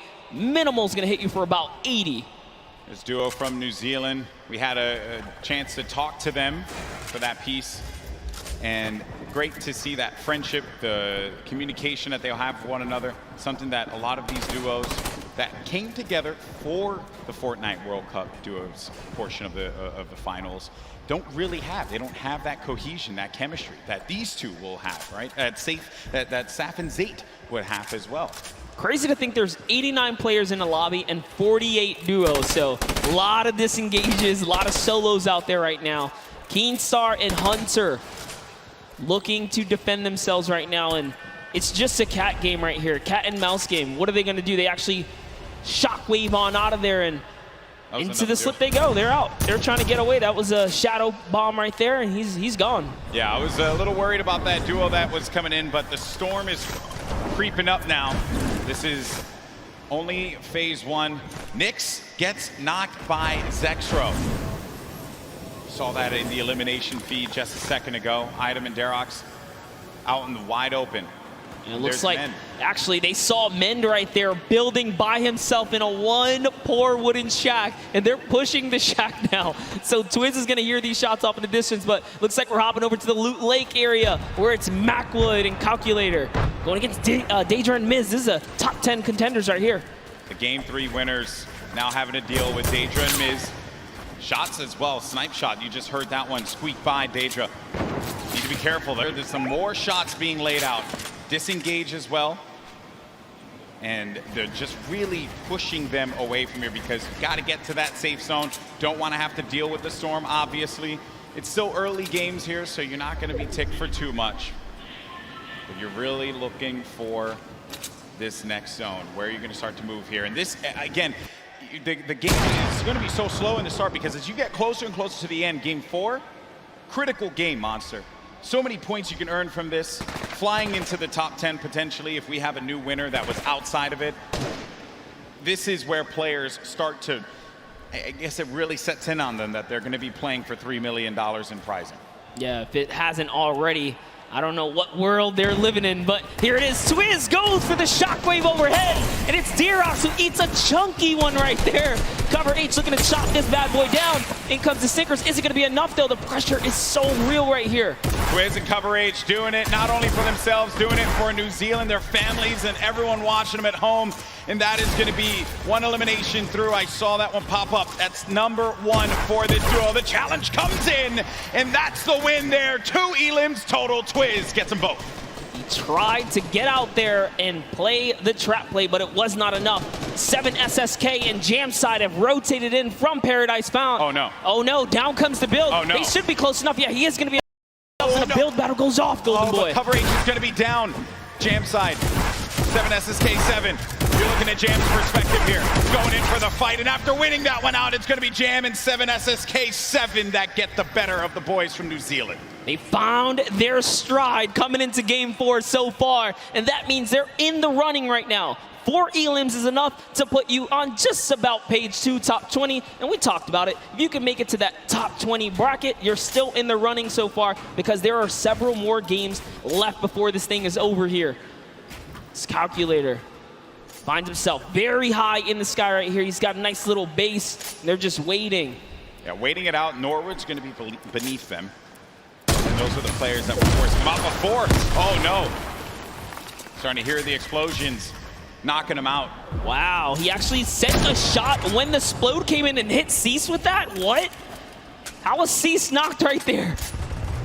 Just, again, when it comes to Fortnite, you never know what you're really going to expect here. Players will always pull something out of the hat and surprise you each and every time. I was looking over at Macwood, who's playing defense. Calculator now really having to deal with 2 players angling shots at him. Macwood back into a fighting position, a fighting posture to help his buddy out. And it's so unfortunate because they were just about to push to seal the deal and elevate there, and that third party up on the mountain ruined that push. Slows things down. Elevated Seas having to deal with the Stinkers. Will be moving out of the fight now. I love it right there. He uses the Stinkers to back him off, and since he doesn't take friendly damage from it, he pushes right into enemy territory here. He's so offensive. He's on the enemy traps. Oh, man. Macwood gets owned right there. Not what you wanted to see happen after winning game number 3, but Elevate and Seize, we mentioned them before. They just need that moment to pop off so everyone here in New York can see what they're capable of. Such a great duo, but now having to deal with another fight. But to Elevate, what a shot there on Calculator, sending him packing. Calculator did a great job, though. He did win his straight off against Cease. Ronaldo and Zip are just nearby, though. Looks like they've heard the commotion. They're getting closer, and it's Norwood. Norwood's lurking about. He was like, you know what, getting closer, trying to see what he can do here, and Zip's going to fall down here because of the shockwave. Yeah, Norwood was the one down low, hearing all of the action happening. Zip and Ronaldo now in front of us. Do they manage to get this wall, just get ownership of it? But the ramp is going to be placed, giving him time to wiggle out of that moment of time. And Norwood actually used all of his shockwaves there to disengage. Yeah, it's not really worth it. By yourself, evidently. Oh, man. And that's Norwood. Norwood tried. He didn't get far. He did not get far at all, my friend. But there's the other duo right in front of him. Zip and Ronaldo have him in the sights. Ronaldo's going to be on the other side now. Engaging in the fight, not taking any damage. Such a good job, though. Good job by Zip here to come in and back up his teammate right now. He is trying desperately to get to his teammate here. This is great teamwork. Now they have the pinch lined up, and the trap is down. That's a siphon for Elevate right there. That siphon could be the difference maker for him. Zip doesn't have any shields. Needs to take a moment to just pop the minis. It's a little bit of a reset here. He's still in this too, so he didn't get knocked. He's not full eliminated yet. Which is rough. You don't convert the elim, you don't get the point either here. As Elevate is doing a great job on defense, but the Campfire heals down players as well. This is actually really, really smart of them to sit on the Campfire right now and just wait and buy time. Always looking to set up the phase through right there, trying to get through the build. Some shockwave comes out, and close but no cigar. Such an intense fight between these two. Oh no, someone thirsted. Snappy, he went for the shot from the distance. There you see him right there along with Red Rush.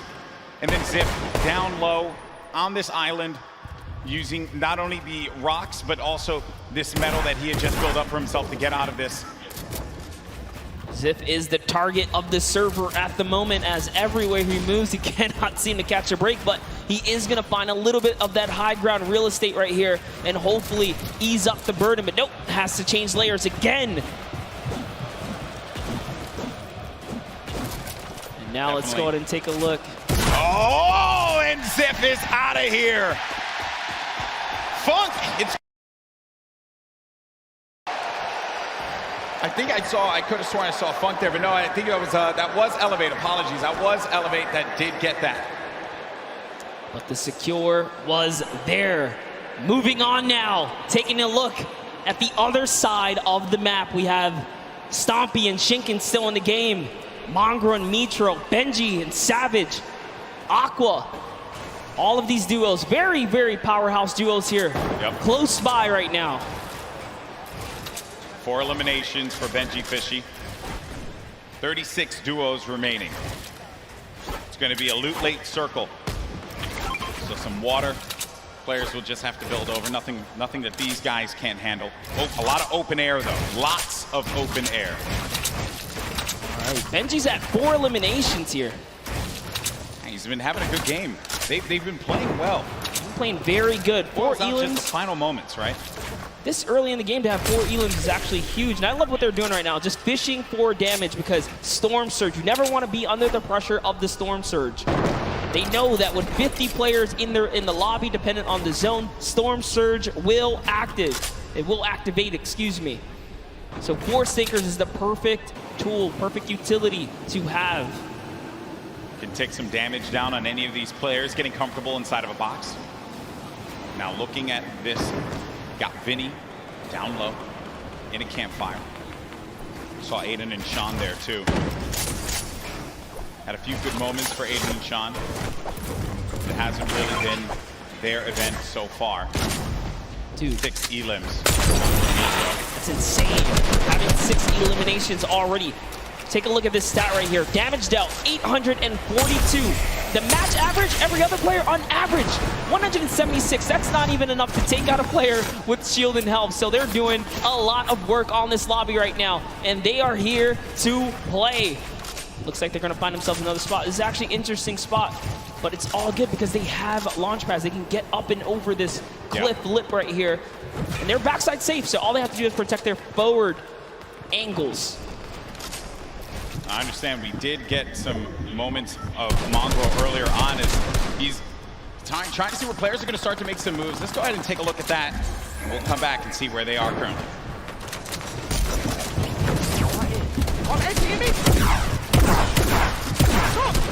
Let me go. On me. Oh my, I'm dead. Nice! Nice! Oh my god, nice!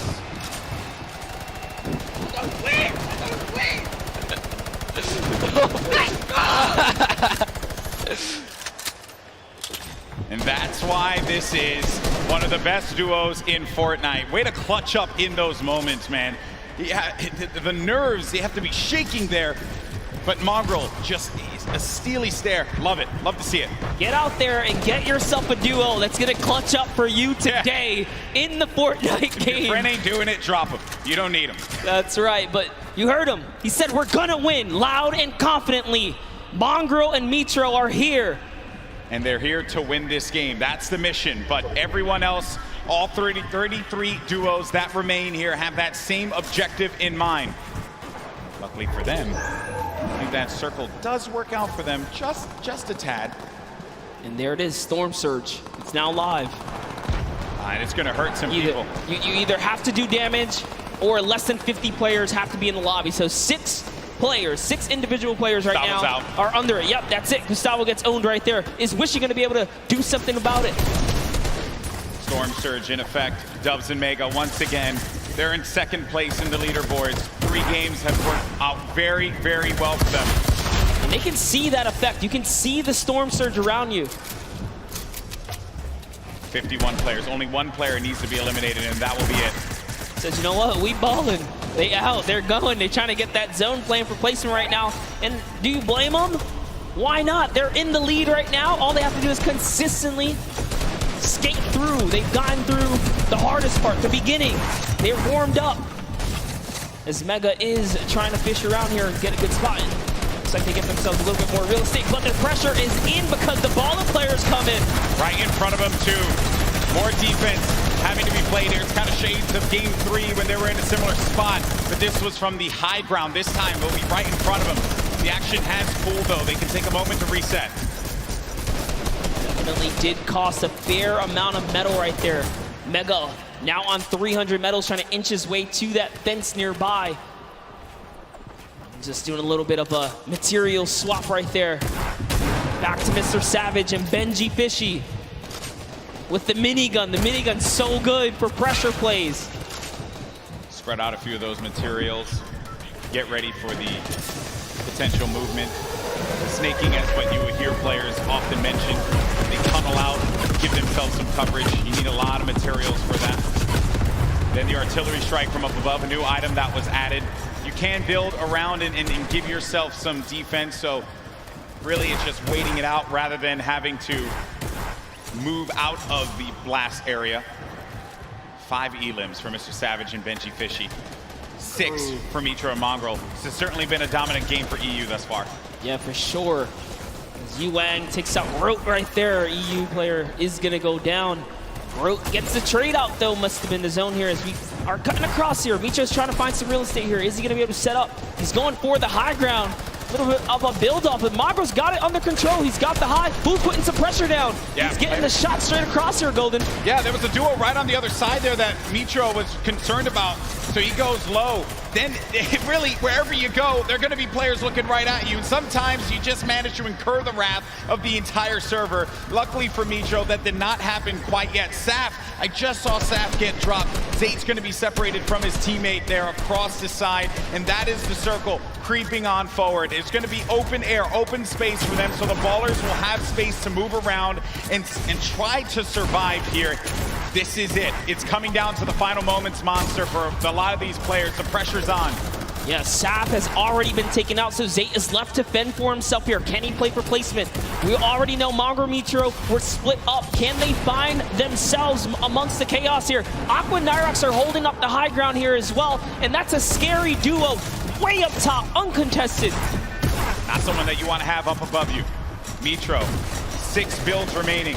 After this, doesn't really have much left to work with, and the builds go away pretty much instantly. Zate gets eliminated, so that's going to be the end of the duo that's currently in first place in the standings, but Mega and Dubs. Dubs is out as well. 4 eliminations for the duo at the bottom right of your screen. Mega very capable of being able to clutch this out by himself, but it will not be easy. Yeah, Mongrel actually just slips into the low ground too right now, so he is trying to stay alive here. Jumps into someone's box. It's Voron who gets taken out right there by Mongrel, so he's still in the running. Mega goes up and gets traded as well. Vinny's still here too. So many solos remain right now, but there are still several duos in the game here, Golden. And the scariest duo is going to be up above. It's Aqua and Nyrox. They're tarping this up, and they're putting down shots wherever they can. If they can get a few more eliminations, a few more points, that will jettison them up the leaderboards.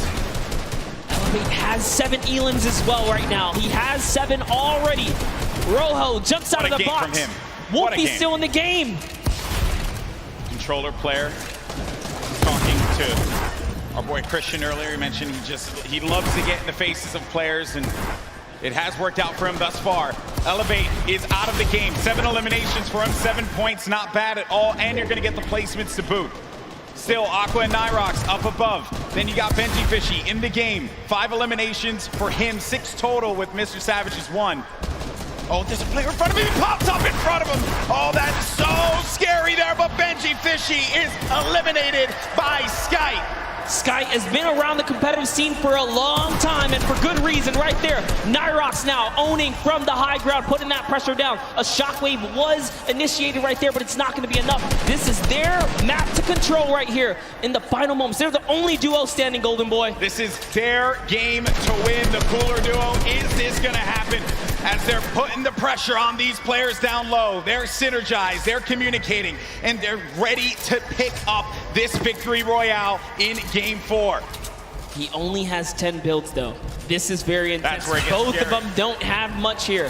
He's gonna put all the splashes down. Is that the decision right there to commit? Looks like the shockwave is gonna cause an eruption in the high ground, and now they're in the zone here. What's gonna happen here? This is so close. 5 players remaining. Few left as the shockwave is going to send him all the way up. Nyrox takes out Falconer down low, and he's wrestling with everyone, but Nyrox is out. Oh no, he doesn't manage to get the elimination, and in the storm, he gets the victory royale. 7 eliminations for the duo. A big, big win for Nyrox and Aqua. Huge shockwave shockwave play is the final moments right there. It's going to propel him to the high ground and allow him to work top down. But not only that, it chucked everyone into the zone for a couple of seconds right there. So it truly was the ultimate disruption right there. The shockwave at the end of the game will just change everything. The complexion of it all. And just everything that had happened right at the end here. Look at Nyrox. He just went down low. He wanted to get scrappy with him. He goes down. That's Sky and Chapix. And then it's Aqua who follows it up. Flew up right into the sky there. That was actually, I also like looking at the player's face at these moments because the focus that he has. Ooh, man. To hit your shots, you must hit your shots. Look at that. Stompy, Jinkin have talked about Aqua and Nyrox as players to look out for. They're scary competitors on the scene, and good to see them take a victory royale. Yeah, in EU, right? So we've had 2 NA, 2 EU now. You know, getting a little scrappy out there. Spicy. I like to see it, right? Everyone's like, EU, where you at? NA, where you at, right? But hey, that is the game, right? You never know what you're gonna get. Saf and Zate still hold on to first place, but it's only gonna be by 2 points. Dubs and Mega, they're looking for that victory royale. If they're able to get it, hey, they could find themselves in first. Vinny and Zexro in third place, currently with 35 points, 5 shy of first place. Saf and Zate have to hold on to their title as the kings of the mountain. And in that last game, they just could not put it together. These last few games for this duo is going to be critical given how close this gap is between all of the players in the top 10.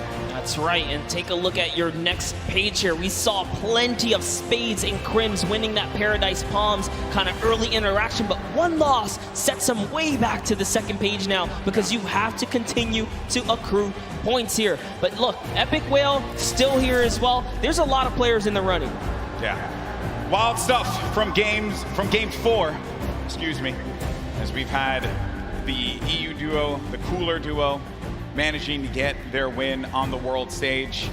I know that we're gonna have Jordan in a little bit with the winners. He's getting everything together. I want to hear from these players, and good news is we are gonna do just that. So let's send it on over to Jordan, who has our winners standing by.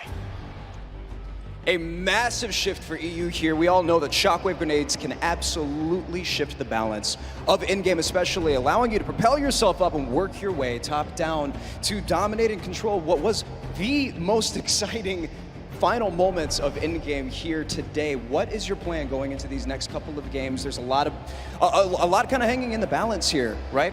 There's a big momentum shift for you, and you have the opportunity to kind of go any direction that you want. What's your plan? Our plan is just to keep going what we're doing right now, just landing our spot and going for consistent placement points. Consistent placement points, that's key and can absolutely take the Vic Roy home as you saw just now. Back to you, GB and Monster. Thank you so much, Jordan, for that one, and stay the course. No reason for you to adjust anything. If it worked out for you there, clearly you're doing something right, Monster. Yeah, absolutely. I think these competitive players know best, and stubbornness is in their name. You saw Jamside, 7SSK say, hey, I don't care if I lose the first 3 times here. We're going to master this. We're going to turn it around. And they did. They had a great, at least, showing at some point at the last one. So players are going to stick to their guns. Early engagements, man, that is just... I love seeing those fights with the gray weapons, right? You really can tell who can figure it out with not much to work with. That's always the challenge that players have to deal with in the beginning of a game like this. Now, I do understand we have Bala standing by to break it down and what we saw in Game 4. Bala? Yeah, well, Aqua and Nyrox definitely showed up here today, and the resurgence of EU is maybe starting. We've got 2 more games to go, but I want to talk about Mongrel and Mitro and what they had to do in this game here. They actually ran into Zexro and Vinny. We're going to start off. GB, you were talking about early game engagements. This is one that's been going in the duo of Mongrel and Mitro's favor against Skeptic and Clicks in Neo Tilted Towers. The pressure here from Mitro to find out exactly where the first player is. Mongrel up above, then targeting on both. They try to get into the same box at the same time. They go down and just continue pushing forward. Mongrel and Mitro, it's the second time that they win this engagement here today, and it's not stopping. They continue forward onto Volks and Parpy and just try to hunt down everything. There Clicks is trying to escape as well. And then this snipe here from Mitro. He actually, not only did he hit that, and they get right into it onto Zexro, he hit Vinny coming in with a drift board right before this. So one elimination there for them. And then they had the engagement that we saw earlier. We're gonna go ahead and run it back because this clutch puts them perfectly in position at 4th place right now. And reminder that this was with Mitro down after all was said and done. There he goes down, and then Mongrel comes in right on cue. He does not let his teammate go down. You heard the reactions earlier, and it continued because Mongrel got one more elimination in this game, leading to the 8 eliminations total before they fell, not before earning placements points though. So this game, not only did they take out Vinny and Zexro, which were in 3rd place, they stopped them from accruing any more placement points, so they are inching their way closer. They're now in 4th place. They actually have the most elims out of everybody in the tournament so far on 20. So with 2 more games to go, we're gonna see where they can leave themselves at the end. Back to you guys, GB and Monster. Thank you so much, Vala, for the insight there. Everyone getting all ready for games 5 and 6. And then we crown our first ever Fortnite World Champion. Crazy to say out loud. It's happening. It's happening. This is it. It's happening. It's happening, right? Now, there have been a lot of duos that have been the talk of the town, but one duo in particular that have a lot of fans excited are Benji Fishy and Mr. Savage. And we did get an opportunity to catch up with them, and they're currently in 8th place. Can they climb up? Let's go ahead and check it out.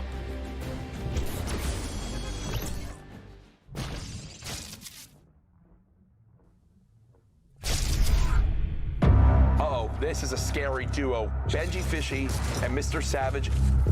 Our communication is probably the best in the world. I'm gonna rift us. Yeah, go. I just think we're on another level. Behind you. Double RPG, 3, 2, 1, go. Absolute destruction there. This dual partnership has changed our lives. We've been able to accomplish so much more together. Let's go! He encourages me, I encourage him. We're best friends, we're dual partners, and it makes me smile. Yeah, it's a good feeling. Check me again, bro. We're savage. We're Benji Fishy, bro. My name is Martin Foss Anderson, and I go by the name Mr. Savage. My name is Benji Fish, and my in-game name is Benji Fishy. One of the most terrifying duos coming out of Europe, period.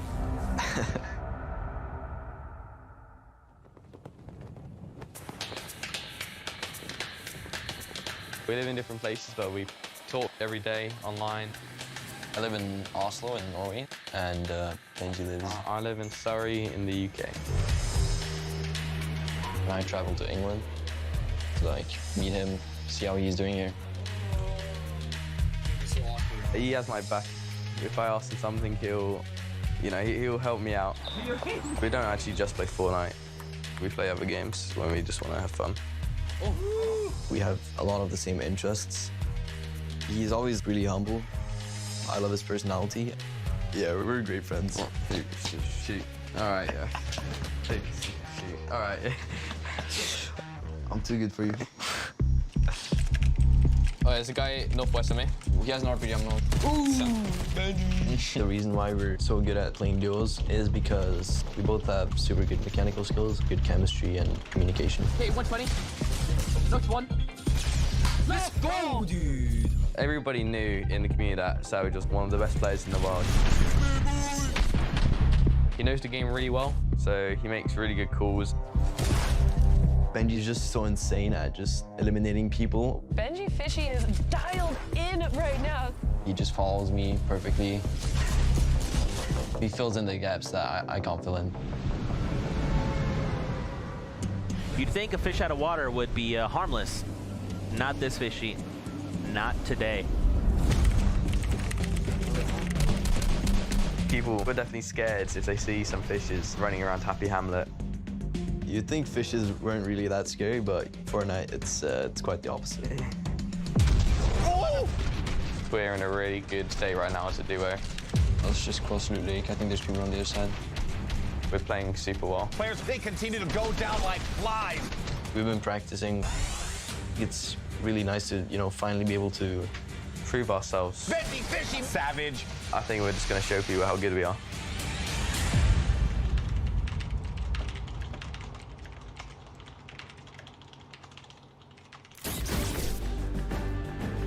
Hey, look at that right there. Some fans of Mr. Savage and Benji Fishy, they were diabolical in the online qualifiers.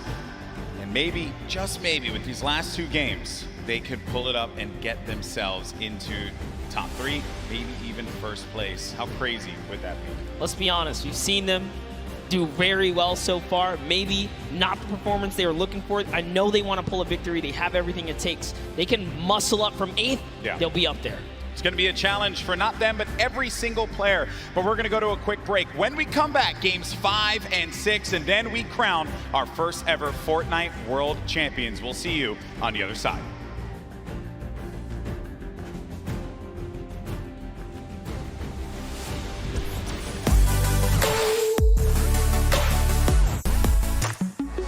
I'm here in the player lounge right now, joined by our Pro-Am winners, RL Grimes and Airwalks. Wasn't totally expecting you'd win 2 in a row.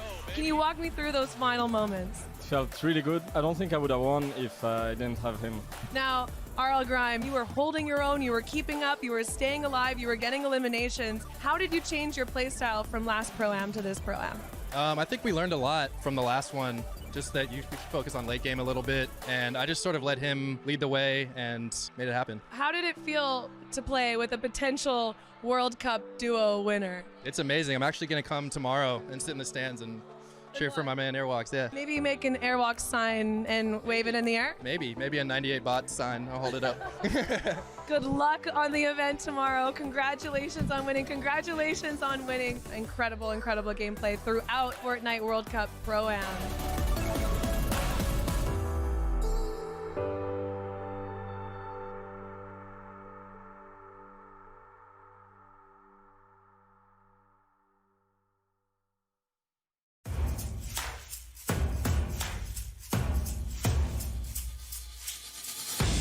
My name is Hype. My name is Serpent. We qualified on the last week. Week 10, duos. It was pretty crazy. We knew it was the last opportunity we had, so we were just completely focused the entire time, and it was just a huge relief after we qualified. Yeah, it was such a relief. I was waiting for this moment the whole time. Well, before the leaderboard updated, we was almost positive. We was freaking out, and then when we finally saw the leaderboard update, we just started screaming the entire house down. We started playing back in like season 3 of Fortnite. We just found each other through a Discord community and joined a squad team together, and we just stuck with each other ever since. Yeah, pretty much. I've never ever played with another duo besides Serpent, so since day one.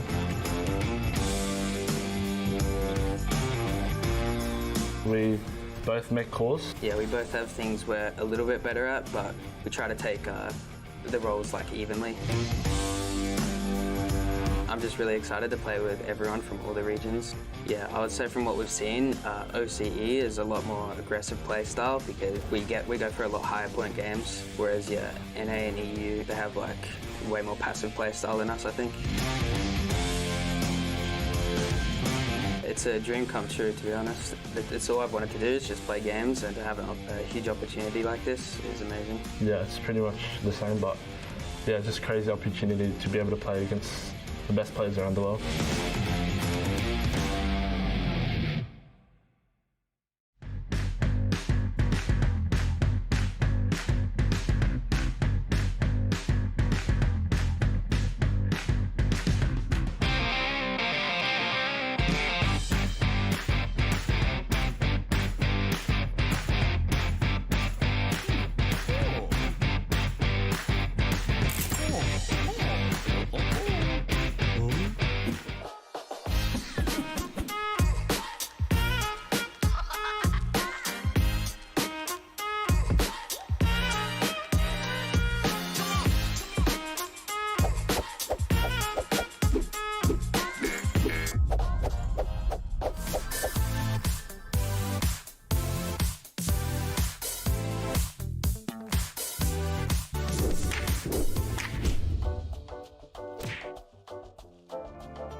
大家好，我是 XXM， 我来自中国。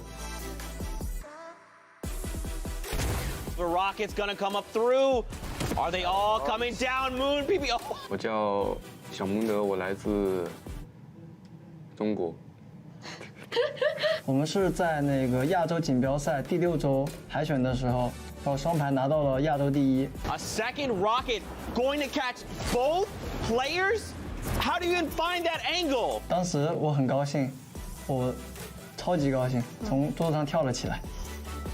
These guys do not miss. You have to be careful. You cannot sleep on them. 我们为了准备这个比赛，我们每天基本上要训练12个小时以上。我想我到现场的话，我的心应该会蹦出来。我希望他们可以好好的去看这场比赛，因为能学到很多的东西。 And it's over before we could even say anything because Xpende and XXM just destroyed them. Don't land on these guys. 因为我平时很喜欢购入。 然后，如果说获得这么多奖金的话，我一定会买。也许我会在一个很悠闲的地方买一个栋房子，比如瑞士。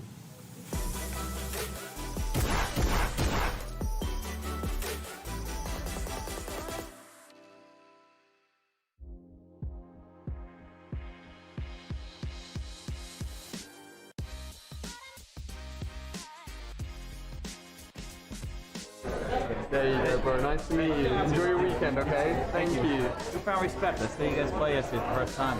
Yeah. A lot of skills. Good fun. It's Yeah, really yeah. good It was fun. pretty cool, man. Very impressive.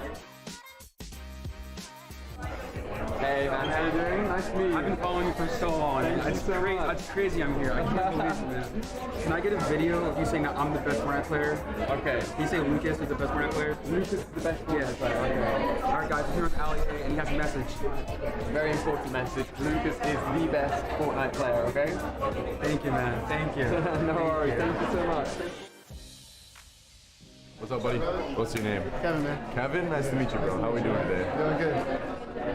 Congrats yesterday, man. Thank you. Yeah, it was crazy. $1 million jump. My teammate really clutched up. Yeah. Have a good one. Yeah. Boom. There you go, buddy. Yeah, thank you. I appreciate it. Have a good one, man. You're with my brother. That's your biggest fan. Really? Yeah. Awesome. Love that. Love that. So, man, what's your name? James? And Justin. How we doing, boys? Sign right there. All right, good. Having fun at the event? Good, good. That's what I like to hear. Yeah, it was fun. It was fun.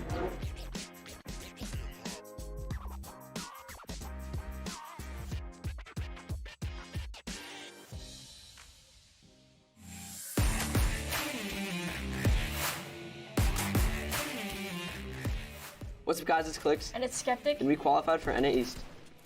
Alright, so me and Clicks' main goal, we even said it the day before in semifinals, we wanted to shoot for top 25 because we qualified the first week that it was duos.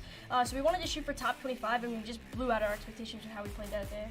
This is my first LAN event ever. I'm 14, so before this, the required LAN age was 16. So this is a life-changing event that Epic gave me. It's mind-blowing and it's a good journey. So one of my friends back in December recommended me to play with Clicks, so I tried playing with him once. We played a few games. We didn't do amazing. Well, we played pretty good, but I had to do a partner at the time, so I was good. But after he started competing high levels and Share the Love, he got first place and all that. I hit him up and we decided the game. And then the first week, we probably played for 3 days, and that week we qualified. Yeah. So we had 3 days of practice and somehow qualified. Yeah, before a big game, to get my nerves out and make sure I'm on the right track, I literally just scream as loud as I can. Like, my stream knows it, so hopefully that goes a long way. I wash my hands. I'm not joking. No, I wash my hands. I have to get the perfect grip on my mouse, so I wash my hands a lot. Like a lot a day, just to make sure I have a perfect grip on my mouse. Sounds pretty weird, but it helps. Tons of people ask me questions on a daily, like, how do you find the right sensitivity? And I feel like that's obviously the big mechanical way for the game. So I just tell people to stick in one sensitivity and just work your way at it, and it really comes a long way with my aim, my building, everything like that. I say practice makes perfect with everything in life. Just I think about the game.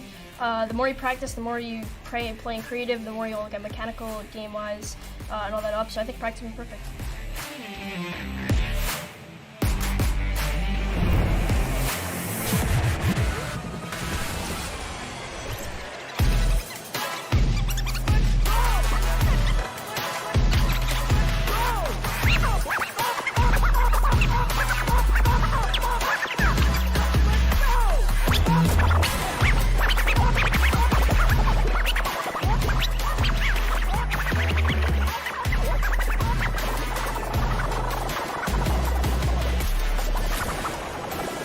Ladies and gentlemen, welcome back.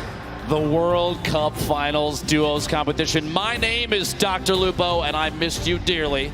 Joining me on the desk for the final 2 matches, Courage JD. You know him, you love him, one of the best men in the industry. Oh, stop. I'm super excited to see what these final 2 games have in store. We've watched a ridiculous competition thus far. Honestly, it's been insane. I've had a chance to watch some of the plays, some of the shots from some of these players, the accuracy, the heads-up gameplay. Jack, it's been insane. What do you think so far? It's insane, Dr. Lupo. It is great to hear your voice, and I am so excited to be casting these final 2 games together for the Fortnite World Cup Finals Duo competition.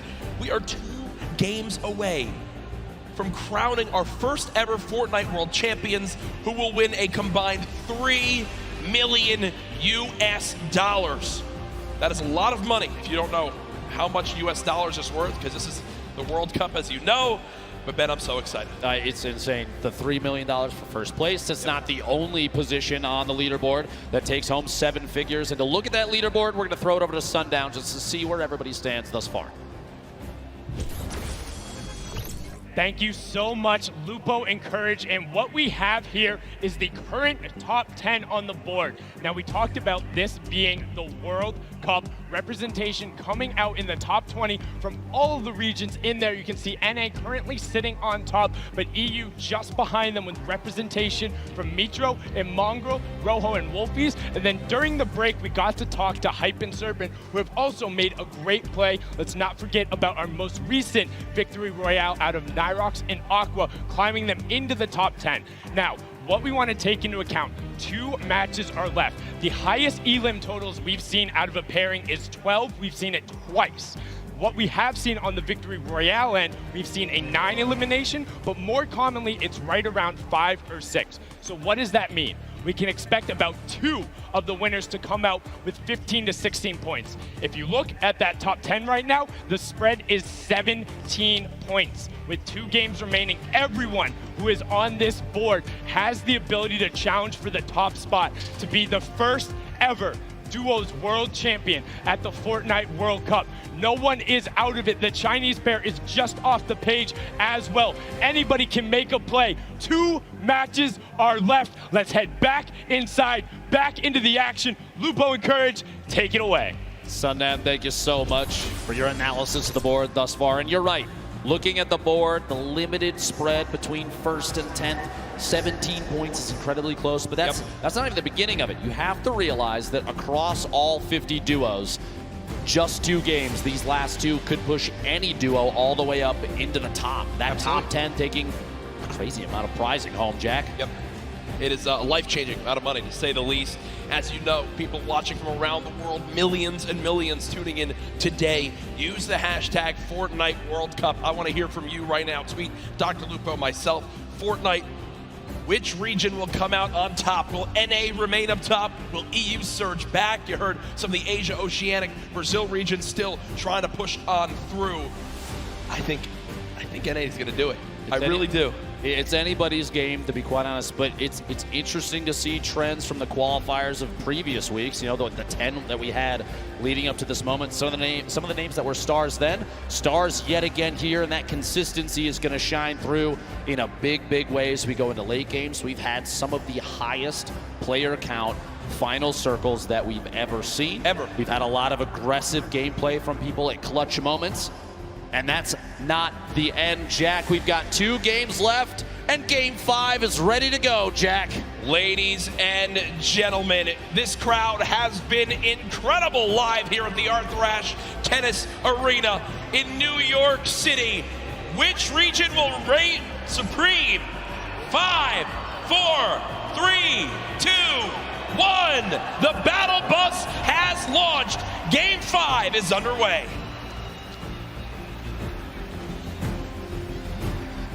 For the last few matches, Jack, we've seen some relatively contested, popular drop zones. I've been watching on Twitter, and a lot of people have discussed whether or not Loot Lake right now is one of the hottest drops in the game. You have a number of duos, high-powered duos that have dropped there consistently thus far. Do you think going into this Game 5 and 6, we're gonna see similarly contested early drops, or are people gonna change up the strategy with the amount of prizing on the line? I think the thing that we've seen so far is the teams that stick to their strategy are the teams that are staying out on top. It's why they're consistently placing, say, Sap and Zayt, for example. Wouldn't be surprised to see people stick with their normal game one more time. Again, as Sundown did a great job of highlighting, Dr. Lupo, one big performance, 12 elims in a victory royale, 22-point game would shoot you way up the leaderboards. Oh, yeah. So you can't count yourself out yet, as we do see our last match winners currently on our screen. Uncontested there. Nyrox dropping in an early baller, a very pivotal piece for late game survival. Going to farm up all the materials he can inside. Not going to smash too much of the outside until maybe the last second, just to prevent any reveal of his own position. He's just going to go ahead and move on out. Actually does see targets down below. A couple attempted shots with that scope. They are accuracy at this level. Going to have to be very key if you're going to try and pick up an elimination that early. The scope might be exactly what Nyrox needs to establish yet another elimination to put himself higher on the leaderboard for this duo. Remember, the scope, the assault rifle, a hit scan weapon. You aim, you point, you shoot. If it's on him, it'll hit him. And these guys have pinpoint accuracy, as it's known. When you land on the southwest side of the map, if you don't land in an exact big area, it's a very, very scrappy start. It's a lot around getting a baller, rotating on through, and just trying to pick up one chest here, loot one building here, and piece some things together. It's known how tough it can be, but Nyrox and Aqua currently on their way. Let's shift our focus towards Neo Tilted here. You see Mongrel and Mitro, who so many times have been contesting here with Clix and Skeptic. Clix and Skeptic so far, pretty quiet day today, Dr. Lupo. I would agree. 4 duos, though, in Tilted. Going to be interesting to see who opts to take an early out, maybe go for the ballers that spawn in that slipstream around the outside, or maybe get a little aggressive and push on another team that spawns in there. Potentially from an earlier game, though, Skeptic hopefully learned his lesson. You don't want to L the camera necessarily too early. Yep. Love to see the confidence, though. He's a very confident player, which does not surprise me. Extremely skilled, so that kind of gameplay, you're going to see it from Skeptic on and off the stream and on and off the land here.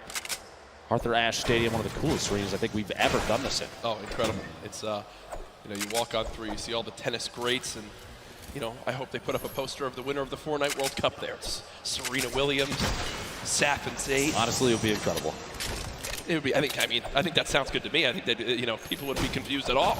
But maybe it's the start of a great legacy here at this arena. But right now, you begin to point out Mongrel and Mitro landing here every single game. 4 teams though, still in Neo Tilted. When will the battles begin? 97 players left. Every duo still represented.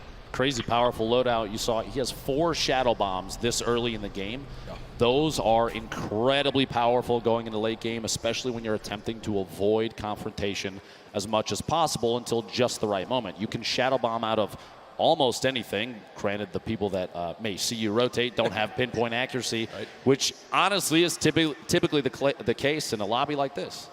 Well, we go ahead and look at Lucky Landing right now. 2 teams currently here. This has been the case so far this game. Gustavox 8 and Wishy DP up against M11Z in the duo right there. At this point, yeah, I was going to say, it looks like they're just opting to do a little bit of a split here. Just watching the opponents move around down below. They don't necessarily have to push this yet. They do have a little bit of time before the storm starts to make a move here, so pressure is going to be applied before you know it.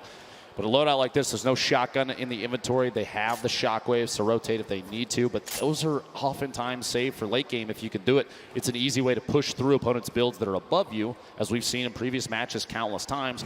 Take the high ground without maybe being challenged. The only downside is you put yourself way out in the open. We did see a number of players get eliminated on the fly, literally, while shooting through the air with a shotgun. So we'll have to see. Shots are behind Gustavox 8. Knockdown, no shield remaining. Wondering if Daedra and M11Z decide to push off this Wishy. Reveals that he does have that heavy sniper. Grenades coming on through. Quick little reaction right there to box up for a brief moment. But remember, when you get that shield broken, there is a unique animation and sound effect. So Daedra and M11Z know that Gustavox on top has no shield left, and that heavy sniper rips through the wood right there. Good coordination to get some damage done on this player. Saw Daedra holding that edit, that pyramid at the top, so we can look through, and shots from the duo up above, Wishy and Gustavox, well coordinated. No push yet. This is kind of a stalemate at this point, which for all 4 of these players may end up fighting them in the back. That being said, Wishy, the fly in right there, pushing up, trying to get past, moving over to this brick pig and make their way into maybe a little bit of side cover. Shrine made for me on the map is. Now Wishy will go ahead and loot that chest alongside Gustavox, who are both out of shields. Looks like Daedra And F1C did what they wanted to, which is to push them out of Lucky Landing. Not sure if they're going to continue to pursue this. It doesn't appear so right now. And all things considered, I don't think they need to, right? They can go back now, farm up this whole area, check for the certain loot spots that may have been missed, and continue to get materials now. Moving towards Dusty Divot. Rogue members Tetra and Eclipse currently building on up, the players just below. Clix and Skeptic, the duo underneath. A little bit of a split for Tetra and Eclipse. Hopefully does not come to bite them in the back. We'll see here in a second. Eclipse pushing up, trying to match position with Tetra. Shots on the baller. You don't want to see those things last too long. Nobody was in it. It was just rolling down the hill. And this could be really useful, Ben, because the players down low that are going to get by this airstrike, I believe it's Clix and Skeptic, are only building with Wood, and Wood gets shredded on through. And Skeptic, because of that, now down to just 25 HP, and that might be the green light for this duo to push on forward. One player challenging up top. Eclipse has him trapped in the box. Does take a little bit more damage. It will be a build battle for height. Eclipse with a ton of materials, but look at the elimination feed. Tetra with the elim onto Skeptic, so it's a 2 versus 1. Clix all by himself. Even if there's a sacrifice to the 2v1, that 1v1 afterwards and the pickup, the revive your teammate might be the best play. We'll see here in a second. Pressure from above, not yet. Clix all by himself right there. To take just a second and heal up. Any chance you can get to get a little bit of HP might be the key to staying alive. And this is where I believe adjustments need to begin to be made, right? Eclipse and Tetra, as they push on forward. Clix now all by himself, trying to force him to happen. There's no shot right there as he goes down. The day of struggles for Skeptic and Clix continue. But the point I was going to make right there is now you're getting to a point where you need to go and push for those elims if you want to make the climb back up that leaderboard. Eclipse and Tetra obviously still have some work to do in that 2 versus 1 before another team can begin to push on in and try to steal that last elimination. They have to force the 2v1. Thankfully, Clix does it for them. They get the free elim and win that fight at Dusty Divot. Meanwhile, Saf and Zate, first game winners, current leader. Saf beat from above. Oh my gosh, the heavy snipe to knock the pyramid, and immediately capitalizing on Saf being exposed, leaves Zate in a 1v2. A little bit of a panic, and the Shadow Bomb may or may not be enough. Right into the slip to try and sneak away. Gonna run down in some previous builds. That's a quick pick off there from 4ZR and nowhere. And that's the second time we've seen that today. The player with the heavy sniper, they can see that the pyramid is being edited on through and peeked through. So they immediately call that out. They time the shot alongside AR shots, or that one, I believe it was actually shotguns. And Saf is eliminated before he can even build a single wall. As right now, it's Zate all by himself. Now moving towards the northeastern side of the map near Pressure Plant. Our mech friend no longer there, but Nyx just took a ton of damage. Close by, I believe. Did he get sniped? I think he got sniped. I believe he did. Sitting on quite a bit of healing, though. The slurp, minis, that campfire, all going to be big there. You see he's waiting for the campfire to finish. He's going to pop that slurp, get back to 100. Meanwhile, Airwax, Nikov owning the top of the ship here. Just taking shots at anybody that rotates. That high ground advantage, even early game. We look at it a lot late game. Yep. A lot of the build fights and late game rotations are capitalized by players that have the high ground advantage. But even early game, high ground gives the ability to scout. Sean goes down. Aiden, an attempt to push on through and try and pick up the elimination on his opponent. Quinton inside the box there, does knock the wall out, picks up the materials, and can't quite tell if he grabbed the card of his teammate. I was going to say, I think that the teammate was not, so it is a 1 versus 1 in this fight. Aiden at max HP, gets the high ground for the moment. Quinton, absolute the health disadvantage. Aiden most likely knows this, continues to push for this elimination, wants to clean this up as quickly as possible. Wondering if Quinton has any traps to be used right here. Doesn't appear so as of right now. That edit was just missed by Quinton as he tried to go push back up to the high ground. Just get above. Aiden pushes on in, spraying.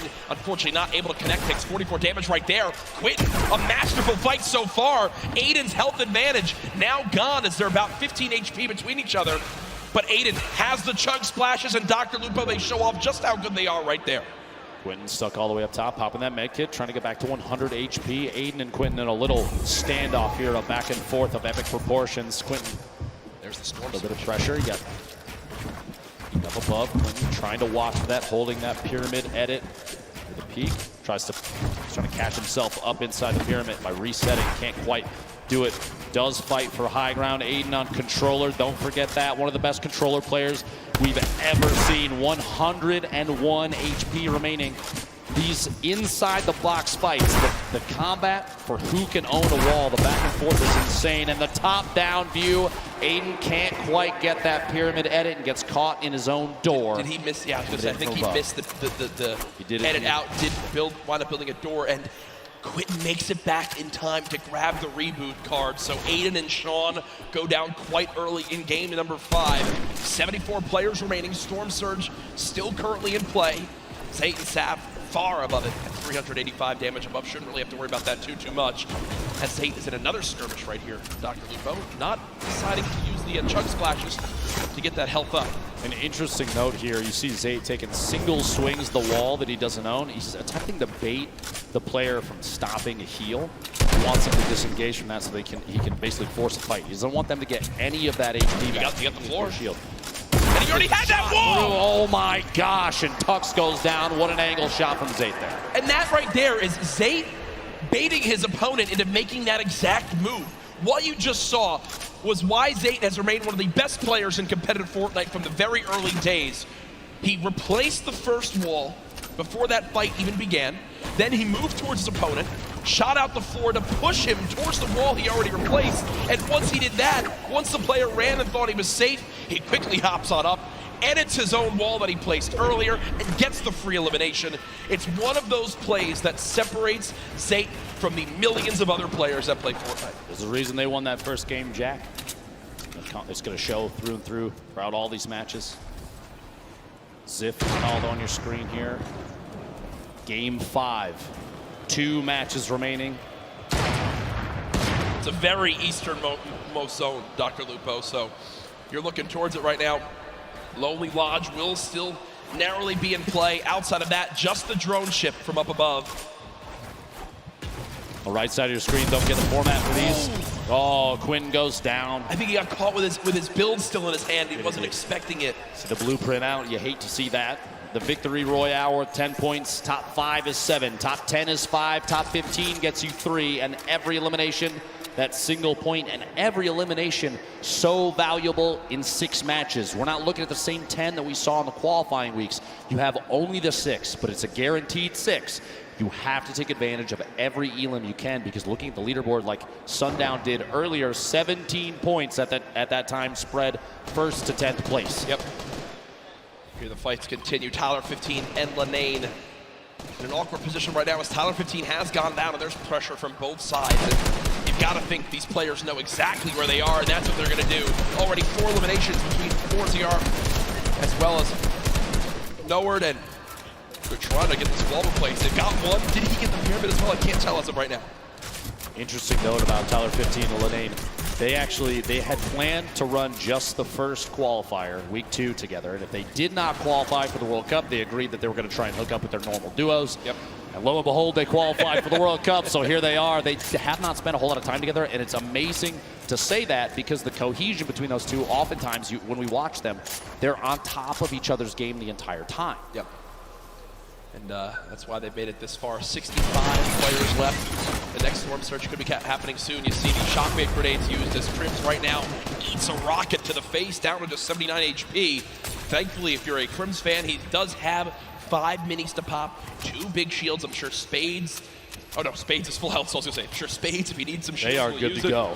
They are good to go. Spades just needed more AR ammo to keep shooting, Dr. Lupo. Exactly. Hold down that left click and see what you can get.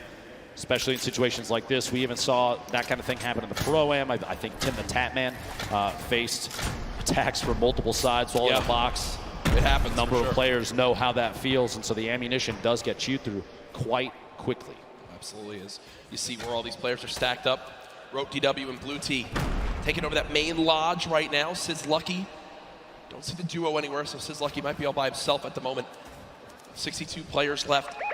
Zayt, remember, by himself. Saf did get cut down earlier on, and it looks like Vinny also all alone. Maybe Zexor dropped earlier on in this game too. Going into these late games, Jack. Yeah. Especially when we're on the second to last. Pressure is at an all-time high for some of these players, especially the ones that have never experienced a LAN event like this. And this is the biggest one that Fortnite has ever had.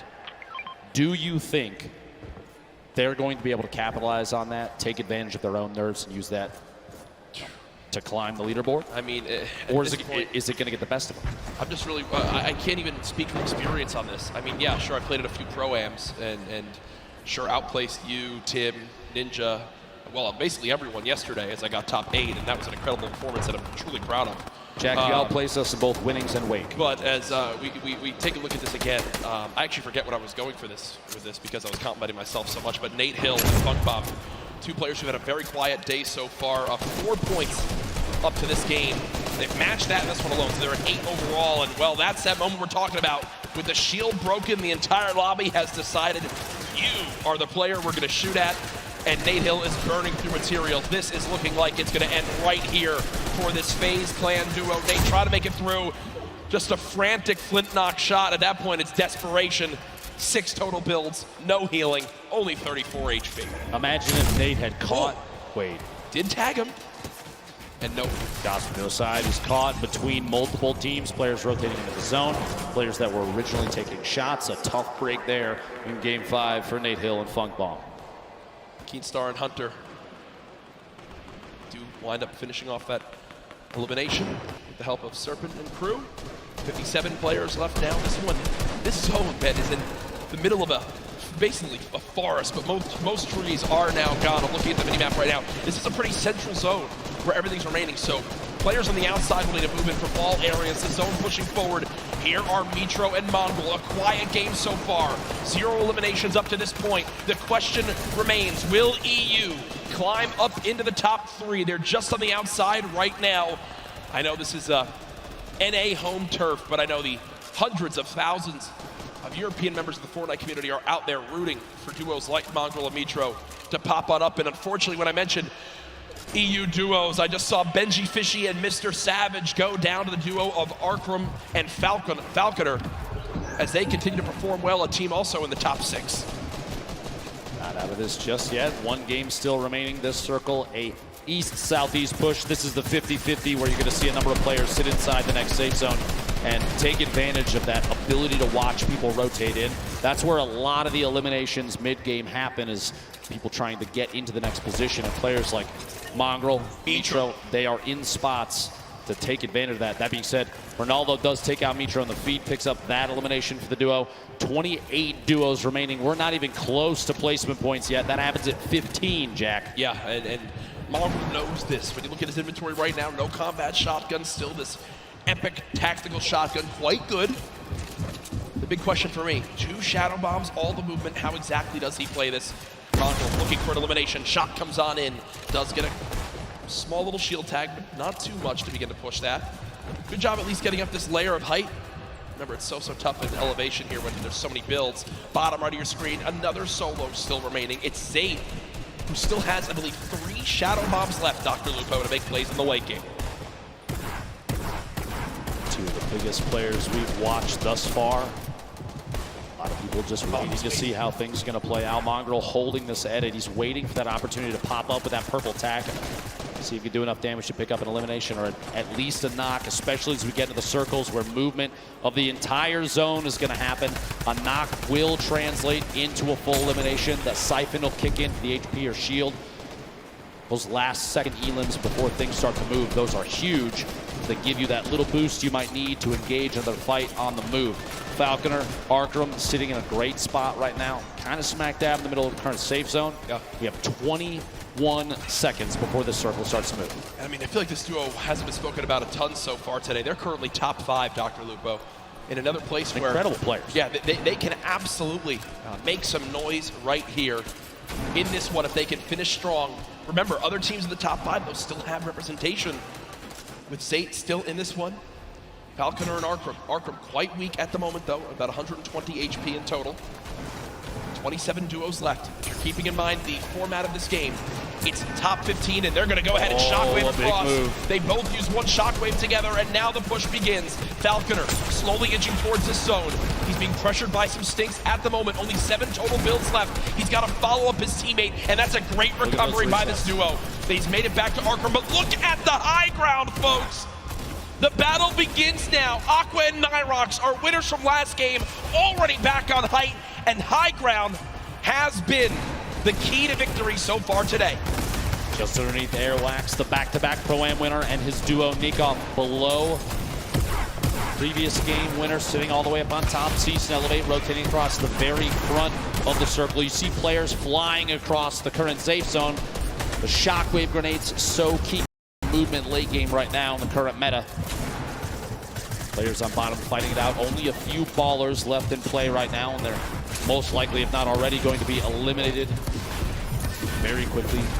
19 duos left. Aqua on the top. He'll come floating back down here in just a second. Battle still going. Nyrox and Aqua off the high ground. No one challenging for it as of yet. You got Elevate and C still on the low ground. Punisher there as well. Mongrel still making plays happen without any movement items left. We are one team away from placement points being earned, and there it is. We are now in our top 15. Zane getting caught off guard from behind. Name drops in. He wound up dropping in 16. It's just outside of placement points. Zayt and Saf will not earn placement points this game. The lobby beginning to drop like flies, and look on the high ground still, folks. It's Nyrox and Aqua setting themselves up for a great spot at the end of this game. 2 players still left in ballers. Somehow, Mongrel is, oh no, he goes down right there. 11 players left, Dr. Lupo. Players all the way to the high ground, still Aqua and Nyrox. They have absolute ownership of everything underneath them so long as they stay on top of their material count. They don't get overzealous with those builds. You have to savor those because right now there's nothing left unless you pick it up from a player that gets eliminated. Item at the edge of the zone goes down. Spray from that minigun from Aqua. He is not letting anybody move unchallenged right now. So powerful. 2 duos left. It's Aqua and Nyrox, Cease and Elevate. The rest are all solos down low. Cluja with the elimination on a Chapix. Cease and Elevate deciding to drop down low because I believe they're out of builds. They just got to go brawler mode right now. Cease getting chunked by this minigun of Aqua as he continues to rain down fire. Down goes Cease. Elevate now weak as well. The circle's moving back the other way. Wolfies is at the forefront right now in one of the best spots because of all those builds potentially already owned. He can just make his way on through without challenge. Skype trying to challenge for high ground and gets absolutely beamed. Daedra and Wolfies in this game as solos. Cluja as well. Aqua and Nyrox. Could they get another victory royale? Currently at 5 eliminations this game. Aqua. Stink grenades from above. Still riding the minigun. Still 250 small ammunition remaining. And this thing is so punishing from above. You have that high ground advantage. You have the shots on Wolfies from above the elimination, a 3v2 situation. Aqua, Nyrox looking to pick up the first World Cup back-to-back victory royale, Jack. Pressure coming on in, they drop down low, the tag's coming Oh through. my gosh! There it is! A 17-point performance from Aqua and Nyrox as they win it again. That alone, those 2 games may be enough to push them all the way to the top of the leaderboard, and they are 1 game away, if they can hold that, from $3 million. My goodness, folks, here it is again. Aqua with that minigun up top just made it impossible for any other team to even try to contest them on high ground. They send Nyrox down, Cluja there as well. Here, Cluja was doing everything he could, but again, when you're at a number disadvantage, Dr. Lupo, a health disadvantage, when you're on the low ground as well, I mean, I just don't see how you can even win the game. He tried to edit him down. Unfortunately, just can't hit the final shots as Aqua still drops him with 200 HP. And again, much deserved as they take the victory royale. The reactions from these players are one of my favorite parts, especially at this level, Jack. Yeah. 1 game remaining. World Cup Finals Duos competition, and the best players we've ever seen in any lobby, literally ever. Yep. And we're here along with literally 18,000 people at Arthur Ashe Stadium. Yeah, and they are enjoying themselves here today. What a feeling it has been. We hope you've enjoyed the coverage so far of the Fortnite World Cup Finals live from New York City. A reminder for the millions watching online right now, we still have another day of competition, and tomorrow it gets even more intense. The solos competition will be underway. Tifu will be involved as well. I'm sure a lot of people here looking forward to that. as it is going to be one to remember tomorrow. There's no duos that can save you. There's no reboots. It's you and you only. The nerves will be at an all-time high. Who do you have? If you look at the entire list of everybody for solos, real quick, one or two names. Who do you think's going to do well? Oh, gosh. Well, I'm looking at anyone who's double qualified. For me, right off the bat, as people that could be favorites. And, whoa, we just got the standings. And now I'm completely shifted focus. Saf and Zayt still in the lead. 3 points, Jack. Yes. First and second are separated by 3 points. The 2 victory royales now for Nyrox and Aqua, definitely moving them way up the leaderboard. But look second at this. Place now. EU and NA. The fight back and forth is there, right? Twitter's talked about it about 1 million times. Yep. Reddit says it over and over again. EU versus NA, and I think right now this leaderboard screams that the competition on both sides is huge. Page 2 on your screen now, Jack. And there's Benji Fishy and Mr. Savage, 12th place right now, 25 points. The difference between 11th and 20th, just 6 points right now. Dr. Lupo, still anybody's game as this continues on through. What a day we've had so far, just one game left. Everything on the line here, players preparing for this one as it should be starting up momentarily, but again, there are our leaders. And what we saw right there was them actually looking at second place, seeing exactly where they stand. Remember, when tiebreakers come into play, that second victory royale could make a major difference. We are almost ready for this last game here, but we want to take a look back at game number 5 with Ball.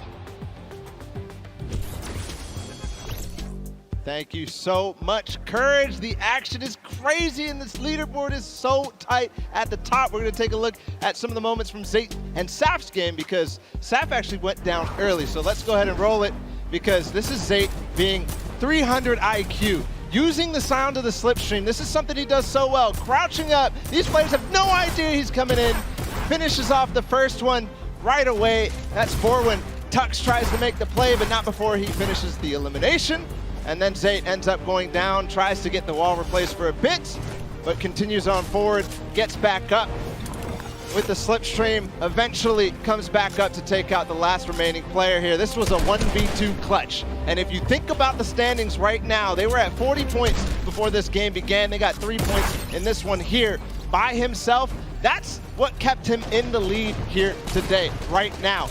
Finally picking up Volks on the outside of the zone. That's perfect play from Zayt. Didn't get quite top 15, but he did get this one last elimination, and that is what is keeping them in the game right now. You have to remember, they did not play too well in the last game. They accrued a little bit of points, and they're doing it again. They have to have a strong game here, but when you think about the rest of them too, Mongrel and Mitro, they had only Mongrel for a little while. Vinny and Zexro, they only went down to Zexro as well. So clutch is all up. I mean, literally, it comes down to one player's performance. I can't wait to see this last game. Gentlemen, please, if you don't mind, close us out. Thank you, Ball. Great stuff as always. And whoa, oh there, okay. Marshmallow joining us on the cast. Yeah, I think that's basically exactly how it works. Now we have a little bit of special announcement for everyone live in the venue right now. Pay attention, Fortnite World Cup attendees, to celebrate the 1 p.m. Marshmallow live performance on Sunday, tomorrow, the first 2,500 fans to enter the Arthur Ashe Stadium will receive a Marshmallow cosplay helmet to wear during the performance.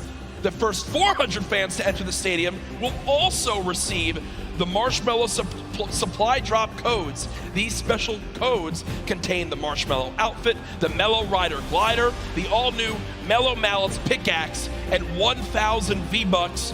Also, the first 10,000 fans to enter the stadium will receive Fortnite-themed Thunder Axes to make noise while cheering on their favorite players during the Fortnite World Cup Finals. Doors to the Arthur Ashe Stadium open at 11:30 a.m. tomorrow, so you want to make sure you get here early to make sure you get your seat. I'm looking forward to that. Can you show me the axes, please? I mean, look at this. You know how loud this is going to be in here tomorrow when you're banging these around, and you can annoy your siblings with these when you wind up going home with them. I don't want to give everyone any more ideas, but I'm ready for that performance. It's going to be an absolute blast. I know, I'm sure everyone here looking forward to that as well. Marshmallow is so much fun to watch live, but this is it. Dr. Lupo, at the end of this game, we will crown the first ever Fortnite World Champions. I cannot believe we made it here.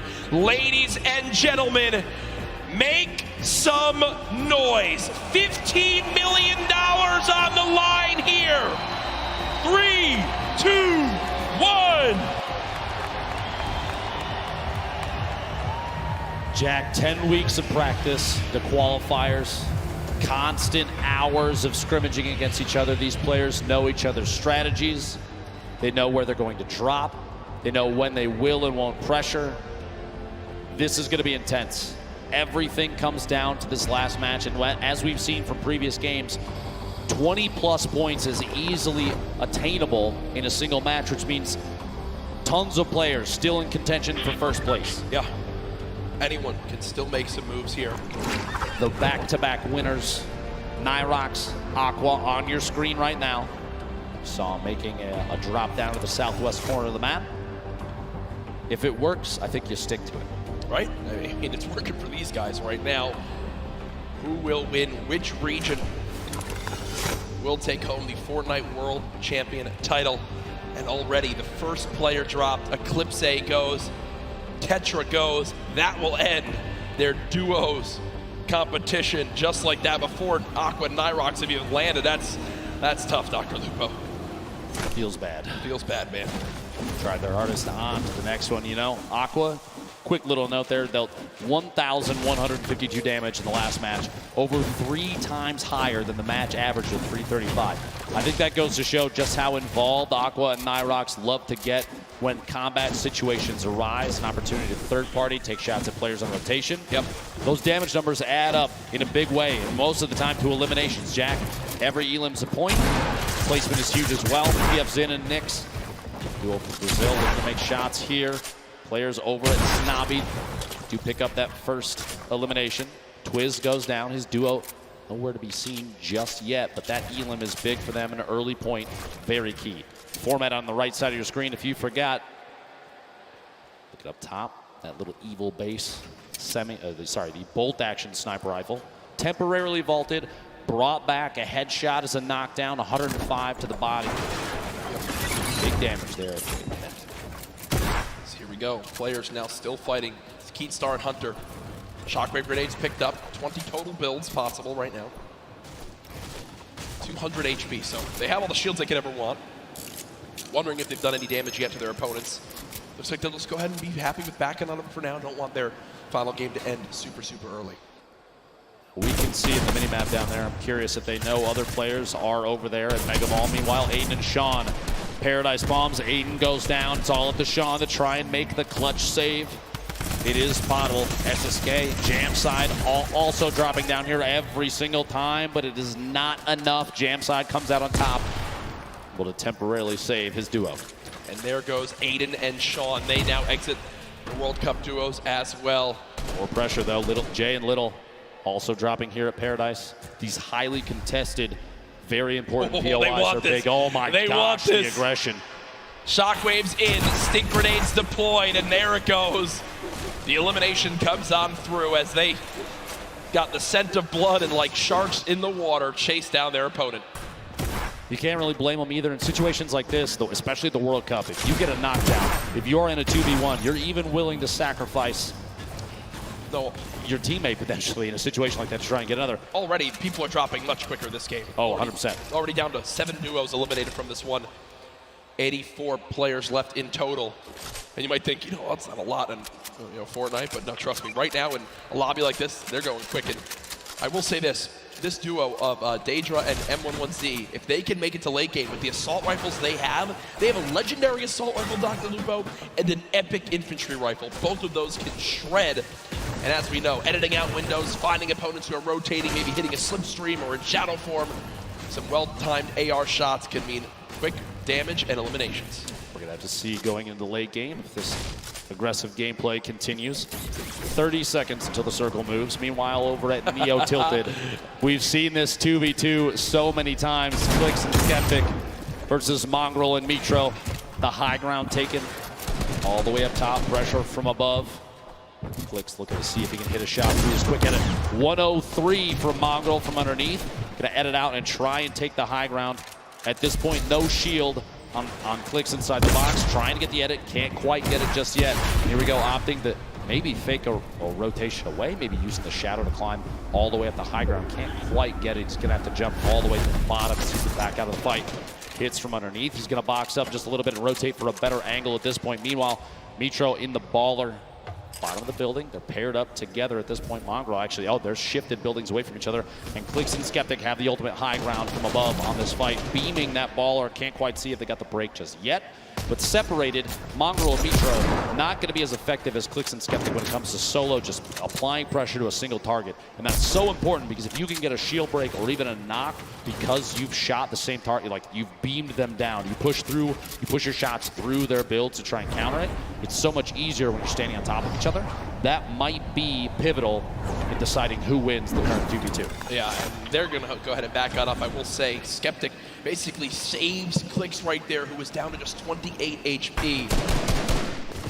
Skeptic's able to get there in time. They get the minis popped as well. Landjock and Punisher, who had some early exits in some games at the beginning of today, looking to see if they can end on a high note right now. One chug splash used to get up to 157 HP. Landjock with the elimination down on the 2 Linane as they continue to bust on through. 2 versus 1. Linane dead. They get the full elimination. Chug splash unfortunately missed right there as he was shockwaved away, but he'll hop right back in to help us do it. Drop in, fighting the same box. Tyler 15 goes down. That kind of 2v1 is tough. You're stuck inside the box with both opponents. There's kind of no way out, especially when some of the walls may not even necessarily be yours. And Clicks and Skeptic run away from Tilted to not have to deal with a fight there, but instead push right into XXM and X-Men. Now the fight begins. Skeptic dropping on back, trying to dodge the stinks. Clicks taking a ton of damage right there as well. And did they just get an elimination? So the player was knocked. The player was knocked, and the elimination was actually finished by the airstrike coming on through. Clicks does get knocked by the stink. We hopped away from that at an unfortunate time, but we do get an update there as Skeptic now at 150 HP eats the stink grenade to the face again, and with only 2 builds left, Clicks now knocked and nades flying on in. Oh, the 150! The 150 makes the difference! Can Skeptic clutch right now? You see the panic stink, he actually stinks himself right there. Skeptic with no builds, relying on just this hand cannon. Can he get the full elimination with the extra HP? It looks like they'll decide to fall back and eliminate Clicks right now. Skeptic looking to try to cut down this player. They have knocked. How many mats will he get? Looks like 12 total builds. Might be a difference maker in this one. Through, wall in place, not going to happen as of yet. Tries to take a shot. Oh my gosh! The clutch from Skeptic. And you see he shakes his head right there. Does get the job done. The one-shot headshot from the hand cannon. 150 to the dome. Swings the battle in his favor. No mats, no teammate, no problem as Skeptic gets the job done. I said it before and I'll say it again. He's one of the most confident players that we have seen in the World Cup, and right there, literally standing in the open to bait a shot so he can hit that 150 with a hand cannon is huge. He knew he needed to do something to swing the tide of that battle. It's literally nearly impossible to win with 0 mats and they have the high ground. And guess what? As the player went down to thirst his teammate, well, things worked in his favor as he hits the shot. Saf and Zate, who had a 3-point lead on second place heading to this game, currently at 0 points earned so far, but still in a position where they can earn a lot off placement and finish strong to be crowned world champions. We'll see if it goes their way. They do have 1 heavy sniper, 4 shadow bombs. You see in the inventory of Saf, and a launch pad too. So a lot of items to use in the late game, Dr. Lupo. Another player flying in, Wishy DP. Gustavx 8. Duo winning below, Stompy, Shinken, a duo that I want to have my eyes on quite a bit. We see a quick little edit fight here through the wall, and they pick off Zexro and Vinny inside their own build.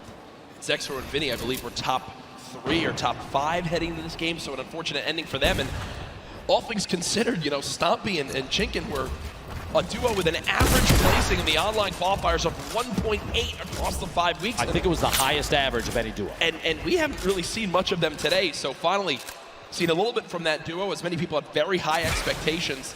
Chapix running away right now. nearby as well. Back, applying some pressure there to a ramp being built up.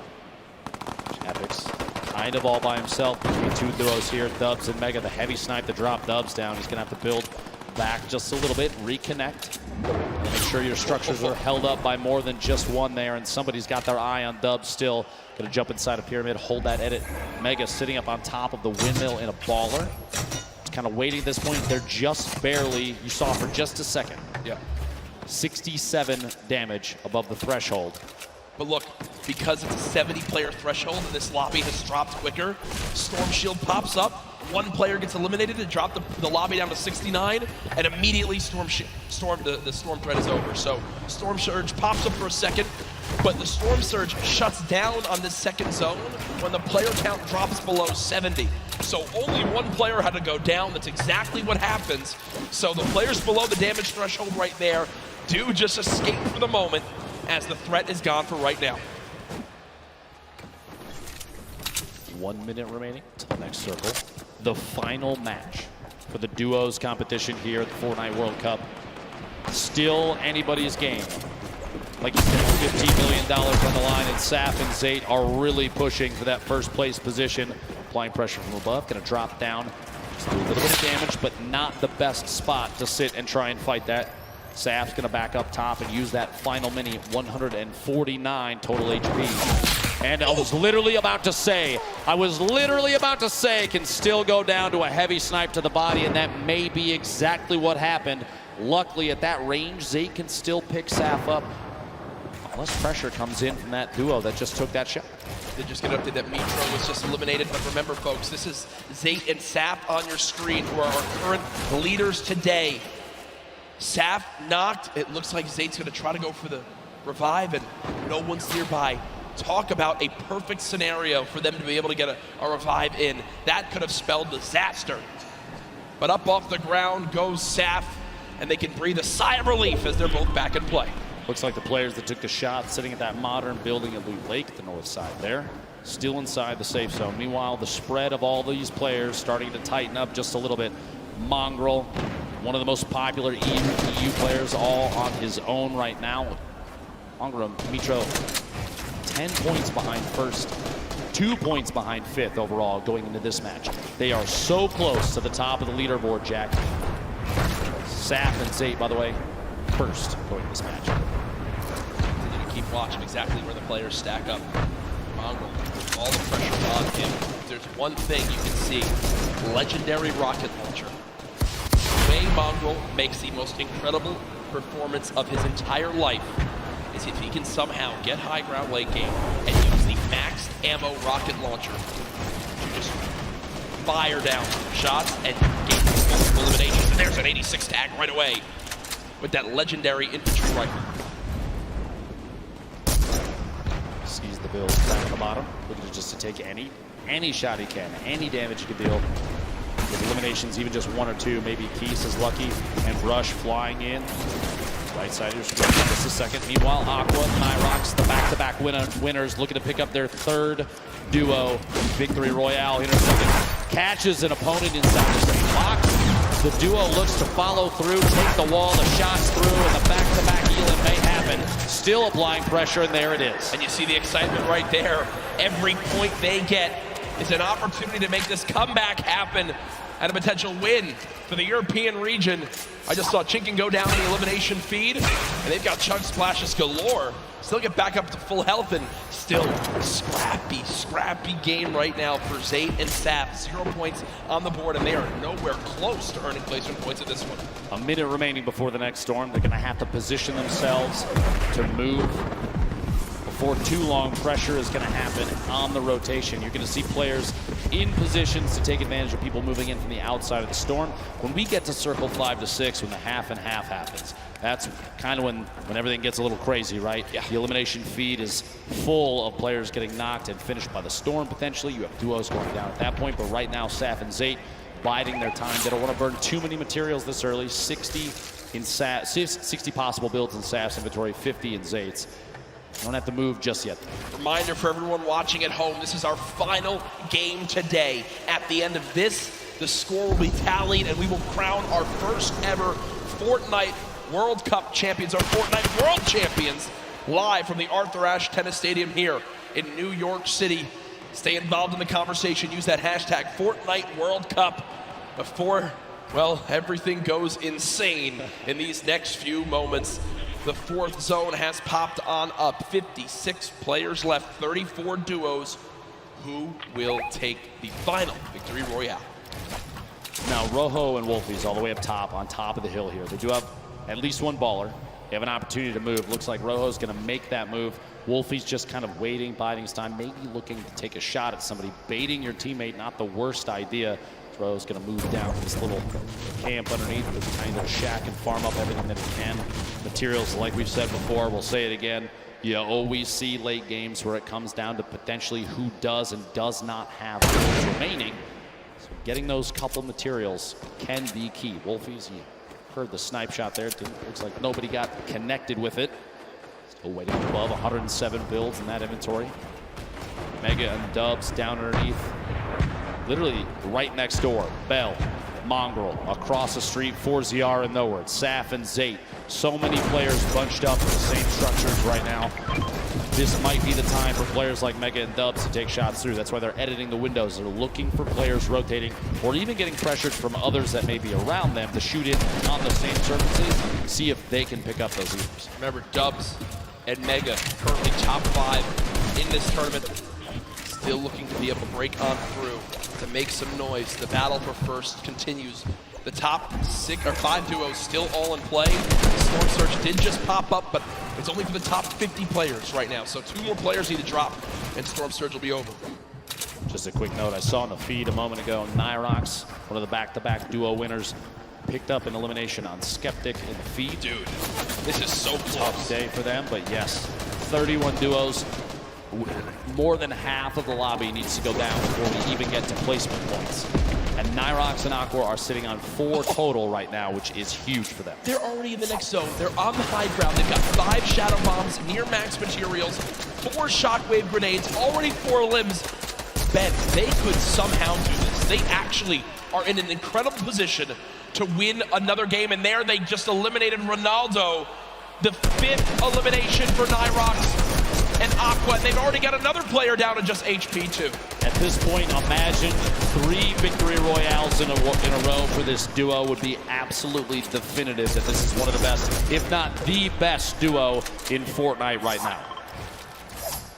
This is insanely intense right now. So much on the line for these players. They're boxed on up. Keep in mind, the average age of the players here today, 16, and what is that update? That's Nyrox and Aqua. Jackets 1 point between first and second. Point away from first, but there, Zane gets it a limb.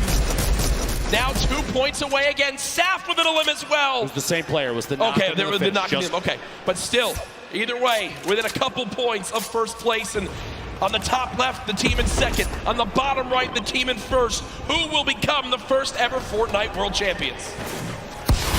Go, rotation occurring. Mongrel in the feed, picking up the Dubs! He just knocked out. He just eliminated Dubs. Saf and Zay waiting on the bottom. Only 1 elim, but it doesn't really matter at this point. They just need to focus on positioning and catching players on rotation. Funk at the top of your screen. Tons of players bunched up near each other. Mongrel, and it just he shots the rocket out. See if pressure can happen there. Mongrel may be able to pick up an elim soon. An RPG late game in competitive Fortnite. Super advantageous, especially if you have players that are on the move. Hit a shot just in front of him, just going for these quick edits.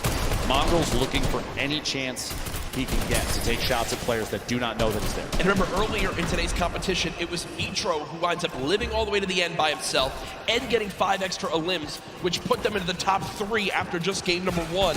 Now it's Mongrel's turn to do the same. The new pickup for FaZe Clan looking to clutch on up. Putting shots down range. I believe this is Mega, one of his teammates on FaZe, who's on the other side of that metal, and he's not relenting with this pressure. Both of these duos actually in our top 10 right now. The new zone pops on up, and this is a full moving zone. Did he get the elim? He did! Mongrel with the elimination onto Mega. Just so single-handedly took down Dubs and Mega. I don't know if you saw that when the elim popped up on his screen. The eyebrows raised just a little bit. He may have even been surprised that he picked that one off. That's a huge point for that duo. They're absolutely within arm's reach of making this happen. Ladies and gentlemen, these are the final moments of the Fortnite World Cup Duos competition. Who will take home $3 million and the title of Fortnite World Champion? Mongrel trying to put his name into the hat. 3 eliminations so far. Storm Surge has begun, but they're far and away above it. He uses his last Shadow Bomb, though, Dr. Lupo. Over 1,000 damage above, but yeah, that last mobility piece, that might be a mistake we'll have to see here in a second. The move so far, though, maybe that was his only choice to stay in this. Look at the left side of your screen right now, folks, is insanity. So many players making their way across in even the same structures built by their opponents. 36 total players. We're at 23 duos remaining. 8 more duos need to go down before we get to the placement points. And with how close first, second, third, all those placements are to each other, every single point is going to matter coming down to the last moments here. Saf all by himself now. You see Aqua weak, Nyrox weak. Players dropping another shockwave, using it all the way ahead of the zone. It could be a game-saving play on the bottom right of your screen. Aqua's all by himself. Mongrel now 1 shot. This could be the end. No, no! He gets 50 health. Mongrel gets 50 health. He'll live to see another day as the zone doesn't take him yet. Can the young god make it happen? No! The player turns and rips him in 2 as he does drop out there. They will not finish atop our leaderboards. Immediately after Stompy picks up the elim on Mongrel, Nate Hill takes him out, and we're down to 22 players left. We're down to the top 15. Everybody's just picked up placement points for the leaderboard standing, which is key. Everybody on the board right now still in huge contention. Landjock goes down to the top.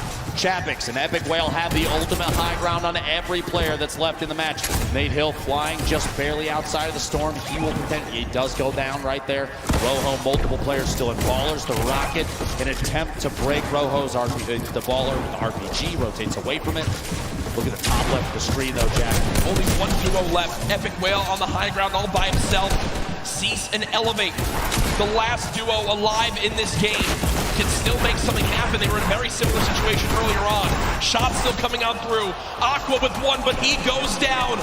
We'll have to see where they end up as we look to crown our champions. 8 players remaining, 7 different squads. Again, the only duo still left, Cease and Elevate. They're currently at 4 total eliminations. Rojo on the bottom right of your screen, the left side, the full lobby left. Arkram still in this 4ZR as well. Keenstar with so little HP. Can't take a bit of storm damage. Cease goes down. Elevate with an elim. Epic Whale raining down shots. Rojo trying to panic build in these last moments. 6 players left in this game. Still a full duo though. There we go. Elevate goes down. Cease eliminated as well. It's 4 solos remaining. These are the final moments of the duos competition for the Fortnite World Cup. We have 4 players remaining with Arkram sitting at the highest elim count. Oh, Hosucky's got to build up. Still in the safe zone. A quick 180 and he can't quite catch that elimination. Arkram 1 versus 1. Arkram versus the player up top. There's just no way. There's just no way. Arkram though, 6 elims, but 4ZR in the end will take the final game with the victory royale. 10 placement points earned. What a performance in the final moments right there, as that was our final game. Ladies and gentlemen, make some noise for all our players today.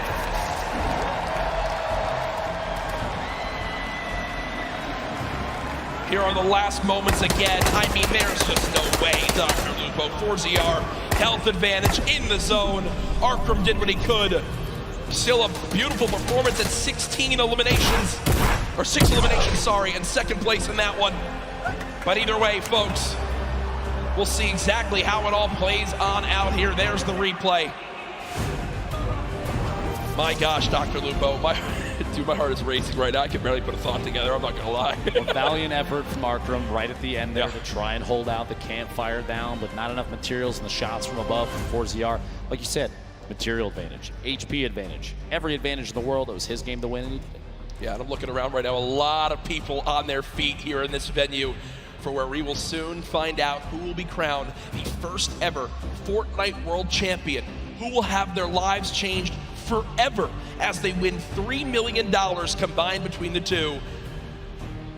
millions watching online, send right now, tweet out who you think took it home. Use the hashtag Fortnite World Cup, get it trending. Who do you think won? I think we've got an idea, but I'm not saying anything. I'm not saying anything until the official leaderboards come out, or else I will be kicked off this stage and never allowed back. Security will actually spear tackle it. Yeah. It's true. They told me before we got up here. Look, an immovable object. As now we still await the final scores. Dr. Lupo looking back on today with solo competition still to happen tomorrow. What are your big takeaways from the games we saw? I think we saw upsets and for some teams that a lot of people had talked about were going to go above and beyond gameplay that they had seen before. That being said, there was a lot of confidence, and you love to see that, especially from every player on the stage right now. 100 of the best players in duos that we have ever seen. They have to realize that they beat every other challenger to get here, Jack. There's an energy in this room right now. I'm just looking around. Everyone has their cameras ready for when the announcement comes. Again, we're tallying every little bit so we know exactly who won it. Ladies and gentlemen, do you guys want to hear who will be the first ever Fortnite World Champions? I think they do. The results are in. Ladies and gentlemen, congratulations to the first ever Fortnite World Champions, Aqua and Nyrox!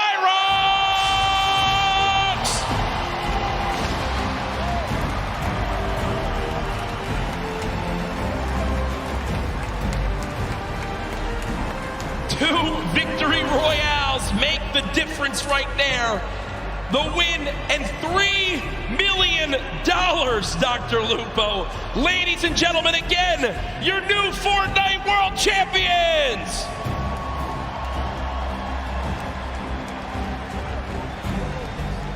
Two victory royales, Jack. An incredible day of gameplay for them. The look on their faces, too. I can't believe it. No idea. I cannot believe. Again, you got to remember. How do you react to that? How do you react to that, Jack? They're left in the dark as this loads on up. They have no idea how it's going to break all on down. They are our first ever Fortnite World Champions here for duos. We're going to get you guys the full standings breakdown to see how it all played on out. But again, they take it home. 2 wins make the difference. To be exact, I think exact, 1 point made the difference. One elimination across 6 games made the difference. That shows how close these games are. It says a lot about the score, the skill, and everything, but there it is on your screen. Nyrox, Aqua, $3 million in prizing, and across the top 10 there, an incredible display of skill. Rojo and Wolfies, Elevate and Cease, Saf and Zate, Arkram and Falconer, Mongrel and Mitro, Mega and Dubs, Dorox and Items, Zexro and Vinny, and Vato and Sky, your top 10 duos for the World Cup. And just to reiterate, $3 million for Aqua and Nyrox, $2,250,000 for Rojo and Wolfies, Cease and Elevate, $1.8 million, Saf and Zate, $1.5 million earned, and in 5th, Arkram and Falconer, $900,000. Congratulations to everyone that made it this far to the Fortnite World Cup Finals. Here are our top 20. Remember, folks, do not go anywhere. We still have our trophy presentation to celebrate our winners, Aqua and Nyrox, but a great performance from everyone in the top 20, from everyone who made it to here across weeks of grueling competition, months of grueling competition. It pays off in a big way. And it's funny to look at a leaderboard like that with all of the prizing on the screen. Jack, it almost looks like a typo. Based on everything that we've done in the past, all the competitions for Fortnite that we've had the opportunity to commentate together, you see $3 million and you think there's a couple extra zeros, but I assure you folks, it's correct. That is correct. That is correct, and that is the end of the duos competition, but it's now time to crown our champions, to hand over the trophies, and to do that, it's none other than Golden Boy. This was awesome, top to bottom, the best Fortnite competition you could have possibly had asked for. And in the end, one duo reigned supreme. So let's go ahead and make it official right here in the winner's circle. Welcome to the stage, Cooler, Aqua, and Nyrox.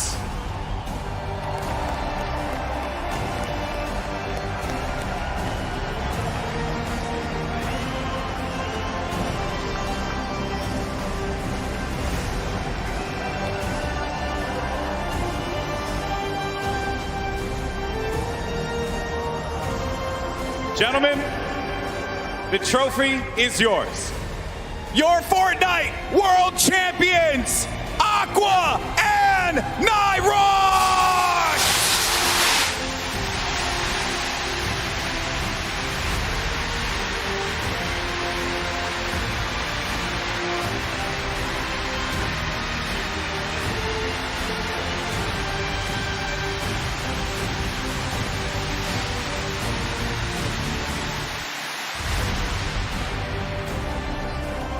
Gentlemen, I want to get your thoughts here real quick and just talk to you about this monumental moment in your lives. How does it feel? I know that's a really generic question, man, but you just won $3 million. How do you feel, buddy? Fair enough. For you, my friend. We legit had the worst start ever. Like the first 3 games was awful, and then like, I don't know what happened. We just popped off. Why do you guys think that you're here right now? What happened? What did you end up doing differently that separated you from the rest of the pack and allowed you to get in that first place position? I think it's the amount of hours we put into this game and how serious we take it. That's right. And now, obviously, I understand you do have some family that's here as well. You've made them very proud. Who are you playing for here today? Like for my mom, she always supports me, and it's just insane what happened. Like, I don't know what to say. It's insane. For you, my friend. All my friends, my family, my father, and Itke. All right. Well, you're definitely going to have a lot more fans now, man. Once again, your 2019 Fortnite World Champions, Aqua and Nyrox.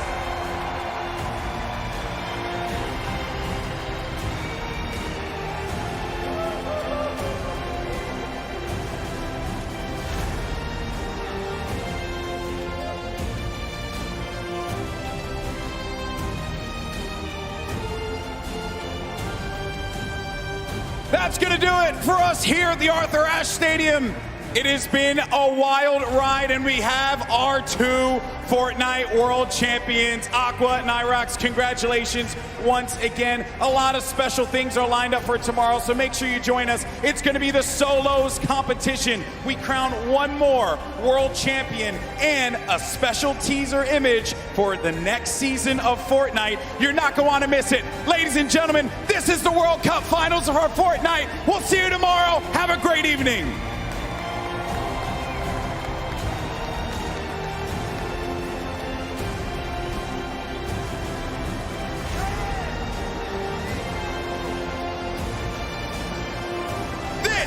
The Fortnite World Cup Finals, New York City. Where you at? Are you ready? This has a Zate and Sap win written all over it. Will they take game number 1? Yes, they will. This is the World Cup, baby. He's going to drop on down the height for the moment. The spray coming on in. It's not enough. Calculator and Macwood, they're holding the high ground, and that's the victory royale. Macwood pops off. Oh, there's a player in front of him. He pops up in front of him. Oh, that's so scary there, but Benji Fishy is eliminated, and he's wrestling with everyone, but Nyrox is out. Oh, no, he does manage to get the elimination, and in the storm, he gets the victory royale. Pressure coming on in. They drop down low. The tag's coming. Oh, my